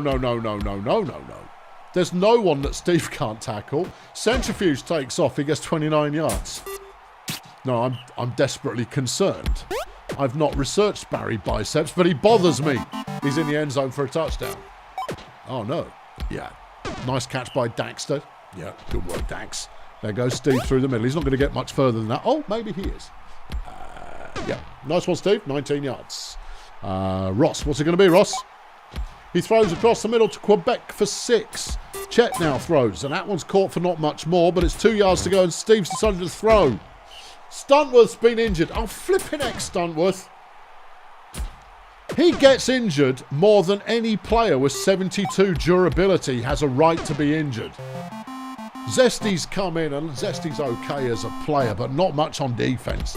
He's fine as a blocker. Yeah, we are touchdown. Big flipping deal. I can't believe how much that dwarf gets injured. A Pix Creek around. Do you want to buy him? He's just not... He's not meshing with me team. He keeps getting hurt. But he's got 70 flipping durability. He shouldn't be getting hurt this often. Go on, Steve. Keep going. That's it. Steve Murray. Nice first down there. Ross throws to Chet. Chet's not a receiver, lads. Just saying. Daxter has got some space to go. Here comes Steve again. Steve. Touchdown. Uh-oh. On a blessed field. Yeah, I know. There goes flipping Biceps. Rip his knees off. Biceps now throwing. It's complete to Luther Pendragon. He gets 20 yards off that one. It goes Centrifuge. And that one's deflected by Daxter. Well, Daxter. Tiger. Yeah. I know. That little goblin's a nightmare. Ross Puke's been injured by Analinguistic. Gillian Void Monkey's in now. She does not throw. No. Alright. Okay. She does catch. Yeah. But she's no Steve Murray on the ground. Steve there reversing direction and continuing to batter people out of the way. Here comes Void Monkey now. Oh, she tries to pass and it works. Well, I'll take it then. That's a bad throw there from Steve, from Chet, beg your pardon. Steve also a bad throw, and Gillian's got to try and mop it up, and she doesn't. That's, we're doomed now. Yeah, it's not going to work. It's not going to work. We had this, but Biceps is too flipping lively. Oh, hold on, 3rd and 8. It's Tiger. He's going to complete the 3rd and 8. See? That little bleeder's an absolute nightmare. That little bleeder's also an absolute nightmare. The facts spoken. Quebec first down and an 11-yarder. Steve throws a short one. He'd be better running it. Gillian. Good choice keeping the ball there, Jill. Gets 7 yards. Chet. Big throw to the sideline. And Quebec drops a pass. Oh, Quebec. That's a nice catch, though. Daxter's being very reliable, but that's why I let him play, because that's what he's good at. 2nd and 2. Chet throws to Daxter. Daxter breaks a tackle. We've got a first down at the 6. Steve. Touchdown, Daxter. All right. We've got to hold them for 16 plays, lads. Come on. Or let them score in 3 and then get the go-ahead score again, but that's too risky. Obviously, don't let them score in 3 would be the desirable outcome. I cannot believe this guy. What an absolute git. Yeah. All right, we let them score in 3. Come on, gang, let's go. Good throw. Daxter's got the ball and he's down to the halfway line. Come on, team. Come on, team. Steve. Steve Murray. Big Steve. 20-yard run. Gillian, don't screw this up. Nope. There's a reason you're not in the starting lineup, Jill. Steve drops the ball. Oh, no. 8 plays left. They've got time. Daxter deflects it. There goes flipping biceps. Where did he come from? Why am I only finding out about him now? Because he's a living hell of a player. Oh, no. Kill Tiger Styles. I'll take the loss if you kill him. Nope. You'll take the loss because he's going to score a touchdown. Well, we've still got 4 plays left. We can score in 4 plays. Throw it deep-ish. We haven't got a deep ball receiver on the field. That's unfortunate. Yeah. We're not going to do this. No, we are not. And that's going to give Grunt a big fat lead in the bombastic. Final score, Grunt 7, BDP 6. Steve is player of the game. Yeah. Barry Biceps. Marked for goddamn death. Yeah. Steve Murray, 136 passing, 133 rushing. If I could just tell him to just run the ball, that would make my life so much easier. 4 touchdowns and an injury and a sack. Barry Biceps, 149 rushing, 3 touchdowns and a deflection. Oof. Yeah. No, that was a good game. Can't argue with that. Stuntworth, you disappoint the hell out of me. How did turnips do? 52 pancakes. Well, that's why they paid big dollar for him. Yeah, I know. Yeah, I know. It worked. Yeah, I know. I'm the first to advocate for sell your house in order to buy the player that wins you the season. Here comes Oakaflex versus the Blood Pit, and it is bloody because we're at the Blood Pit, so we can hope for a lot of big-name death. Anthony Pringle apparently is playing for Blood Pit today. Never heard of him. What's his first game? Gregory Wheelhouse, another rookie, is playing his first game. So, look forward to seeing that. Blood Pit will get us started. Clacton Express has the ball after everybody completes chatting.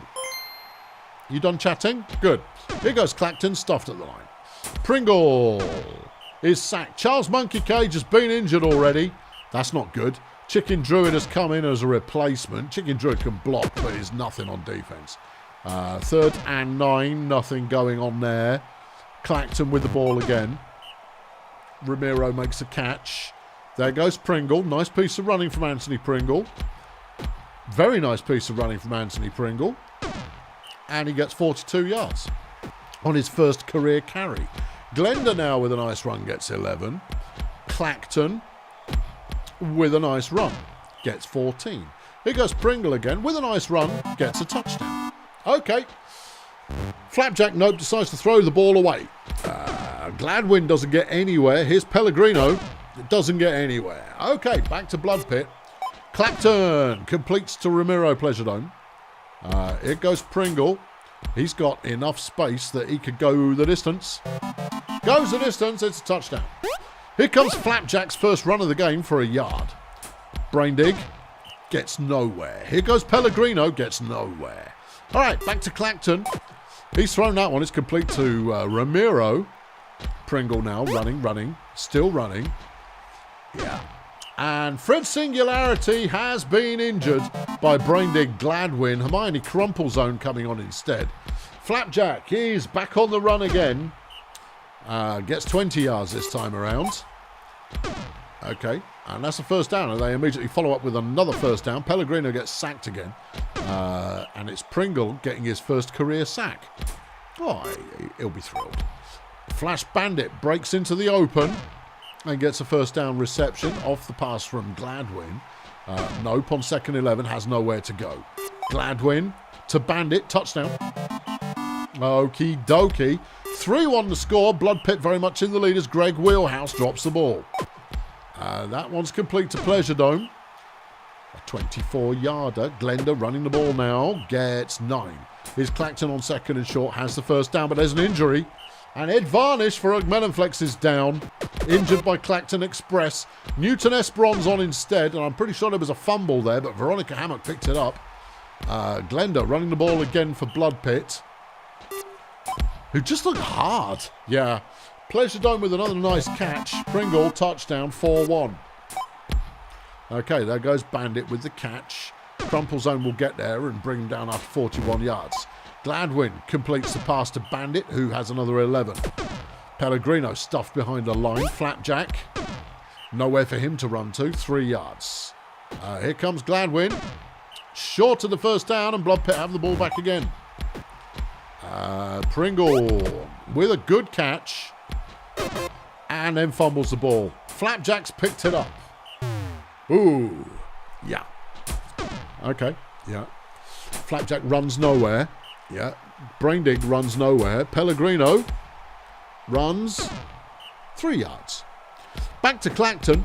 And that's a first down and some more.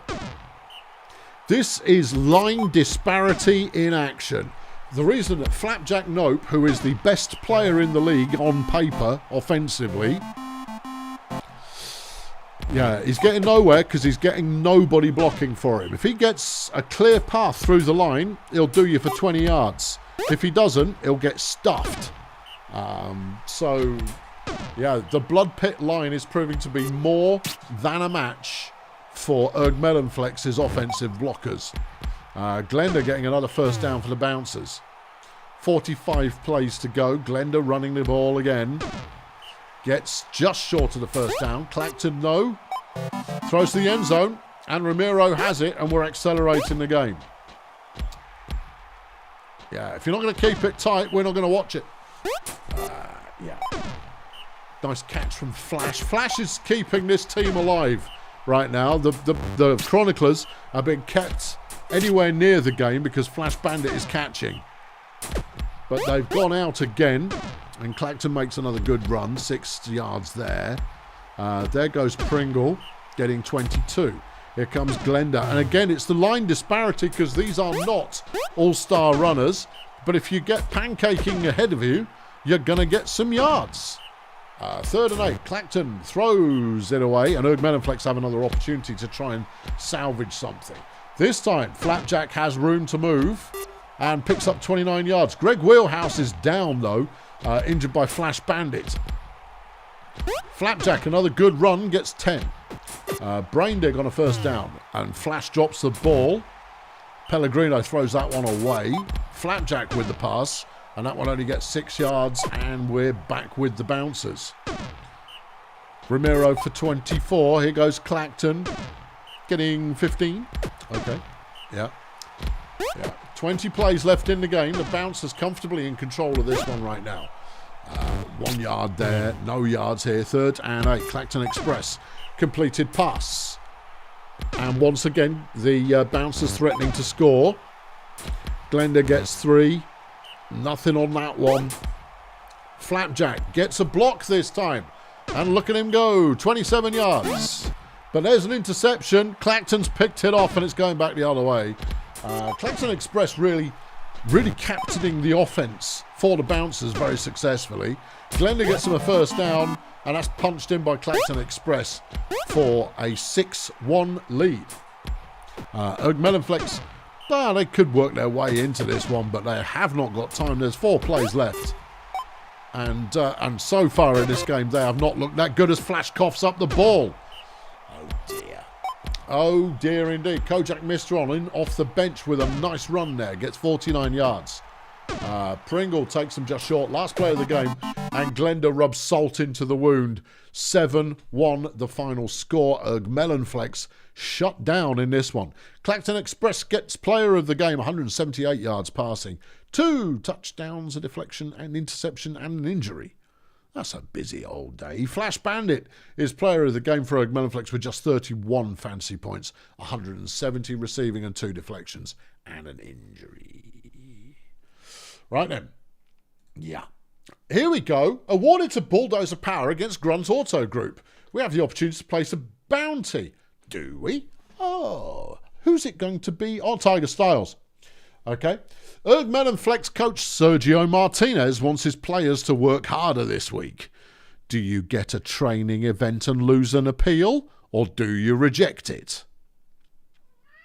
What's it going to be? Floody making a decision. Floody making the decision. It's an accept. All right, we're getting an extra training event. There's locker room friction going on due to a bad team record. Mikey Power Tools thinks that Douglas Mopey is a scrub at the Pirates. Do you release Douglas Mopey and lose 2 appeal? Or does Mikey Power Tools lose 2 morale? Which is... ooh, drama. Drop him. Doug Mopey is out of here. Okay, Doug Mopey is asking to join the Nomads. Is he any good? He's quite brutal. Yeah, he's year 4. He's quite brutal. He's got decent agility, decent dodging. His strength's not bad. His speed's not bad. What is he? Is he a gnome or something? I don't know. I can't tell. He's a drow. Look at him. Oh, okay. Yeah, fine. Oh, that's a bit racist. Well, hell, a little bit. But he's cheap. He can pass, but he can't see. It's not the ideal combination there. No, not the ideal. Pirates, are you here? Are you here, Pirates? Have we got some pirates in the house? Pirates, you have a decision to make. Yeah. Well, I'm going to go to the Dissuadertron. Yeah. And let's see if the pirates have left me any instructions. Any instructions from the pirates. No instructions, and the AI gets to decide. Nomads, beg your pardon. Nomads, not pirates. I do beg your pardon. It's because I saw the pirates logo there. Pirates, nomads, from the pirates. Yeah, just while I'm half paying attention, I'm barely alive. Right, Senors is, do you sign new player? Yes, if overall is greater than 50 and salary is under 180. Salary's under 180. Starter rating's 54, so this would be a sign. Into the spoilers. We will give Senors another 10 seconds. Otherwise, it is a signed player. It's not a bad pickup. Yeah. That's a player with some potential. It's signing. Right, okay. Shady Palms, Herman Direwolf. Shady Palms gets into an altercation with Polly Babylon over acrobatic crash. Should Herman Direwolf be chucked off the team, or do you lose 2 appeal? Tricky. Now, Direwolf is a little bit of a challenging player, but he's fairly quick. Yeah, fairly quick. Yeah. Don't know. I mean, he has started a couple of games this season as well. Shady Palms. Okay, Inman. Well, what's it going to be? Keep them. All right, thank you. Right, and here we go. Oh, it's time. Here comes the training. Last tour does nobody important. Shady Palms Triple J, though, has improved through a bit of training. At the Beekeepers, OT Freemason has improved. We only call out starters particularly. Everybody else, when we saw Gibby Love Handles in action at the Axemen, takes them to a 74 starter rating, which isn't bad at all. Eddie Pogribniak at the Wizards has improved the team's chemistry. Yeah. Yeah, okay. Right, good. Hold on. Yeah, no. I read my team name and I went, what do we do? What happened? No, it's all fine, because that's us placing a bounty on Tiger Styles. Hope he dies. Quell Dark has improved at Erg Melonflex and picked up a little bit of extra, a little bit. Yep. Anything else? Any other news? At Sunshine Fun Bus, Cynthia Wrestling Mask has improved the appeal at the Fun Bus up to 59. That's good. Meanwhile, at the Beekeepers, it's not good news. No, Howl Half Moon and Tremolo Myopia have both injured themselves in separate incidents. Meanwhile, at the Wizards, Jeff with his boats has improved the appeal at the Wizards. Gracious, goodness gracious, gracious me. Your teams this week. Pass deflections, Chunky Flunkerson, 6 deflections for the Axemen. Tackles for loss, it's Ulysses Failure at Lingo Blend. Sacks, Justine van der Pol did 5 for the Miners. Evan Double has 2 interceptions. Well, he was the first to pick off 2 this week, so he gets the nod at the Voodoo Boys. 23 tackles for Capsicum Disco at the Budget Roadies, and the Defensive Player of the Week is Bernard Dunk at the Bongolia Sea Raiders. Flipping over to the offence and pancakes, unsurprisingly, Chris Biscuits 88 is the score to beat. And then Graser Ridge's Nigel Prison does 376 yards receiving, which is also enough for him to have the total yard record this week. Jackie Clowncari does 250 yards, don't know where the 6 came from, on the ground, and he's the rusher of the week. Passing notes, Ilma Shelf Space at the Nomads. Offensive player of the week, Myra's Sacrifice for Cheerio Incorporated, but the player of the week overall is Jackson Clowncar. Not for the first time. No. All right, let's have a look at those standings. In the smooth division, Graser Ridge are now 6 wins, 2 losses, and they are a win and a bit ahead of Stardozer, who are in second. In the Zesty, Vulcamoose, 6 wins, 2 losses, and they are under a win ahead of City. In the Sloganator, Budget have 4 wins, 1 loss, 3 ties, and are only 4 points ahead of Peninsula Transport, who are only 2 points ahead of the Toy Masters, who are only 3 points ahead of the Miners. Sloganator's going to be a close one. In the Battle Plan, Stegenauts are tied now with Oakaflex at the top of the division, but the Stegenauts have the better points difference at the current time. Flipping over to Fail Brigade, and Grunt's win moves them to 7 points clear in the Bombastic. Yeah, BDP in second at the moment, but they are only just ahead of the Fire Chefs. Ah, no. In Wood Chipper, KSA are top of the division with 6 wins, 2 losses, 30 points for them. 13 points ahead of a resurgent Sunshine Fun Bus. How far is Sunshine Fun Bus short of a playoff berth? No, they're 8 points behind BDP for a playoff berth, a wildcard berth at the moment. Maybe not this season. In the Whoop Whoop, the Marsupials, that's what they're called. They're in number 1, but they lead by only 2 points ahead of Sports Ball Union. And as things stand, both those teams are likely to go to the playoffs. In Reduced, the Minstrels are back out in front, but they only lead by 2. The Nomads and Edgeslam are only 2 points behind Reduced. That's going to be a scrap, a right scrap, that one. I look forward to it. Next week, Blood Pit Nomads. Ooh, tasty. KSA versus Oakaflex. Blimey. Lingo Blend Peninsula. That's a good game as well. Voodoo Boys, Reds. Yeah. It's cross-conference week again, and these are some tasty matchups right here. Failurewood Toy Masters. Yeah. Edgeslam Stegenauts. Blimey.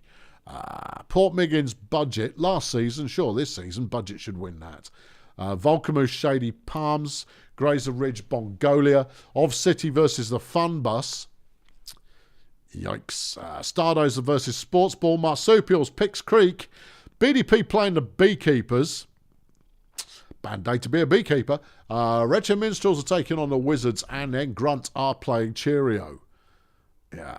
Quite how it is that these 3 teams have got pushovers, I have no idea. Anyway, there you go. There it is. I look forward to that. Do you look forward to that? You should look forward to that. Come and see that next week, won't you? Because I'll be here. You should be here too. It's been a delight as ever. I'll talk to you next time. Thanks for watching. Cheerio.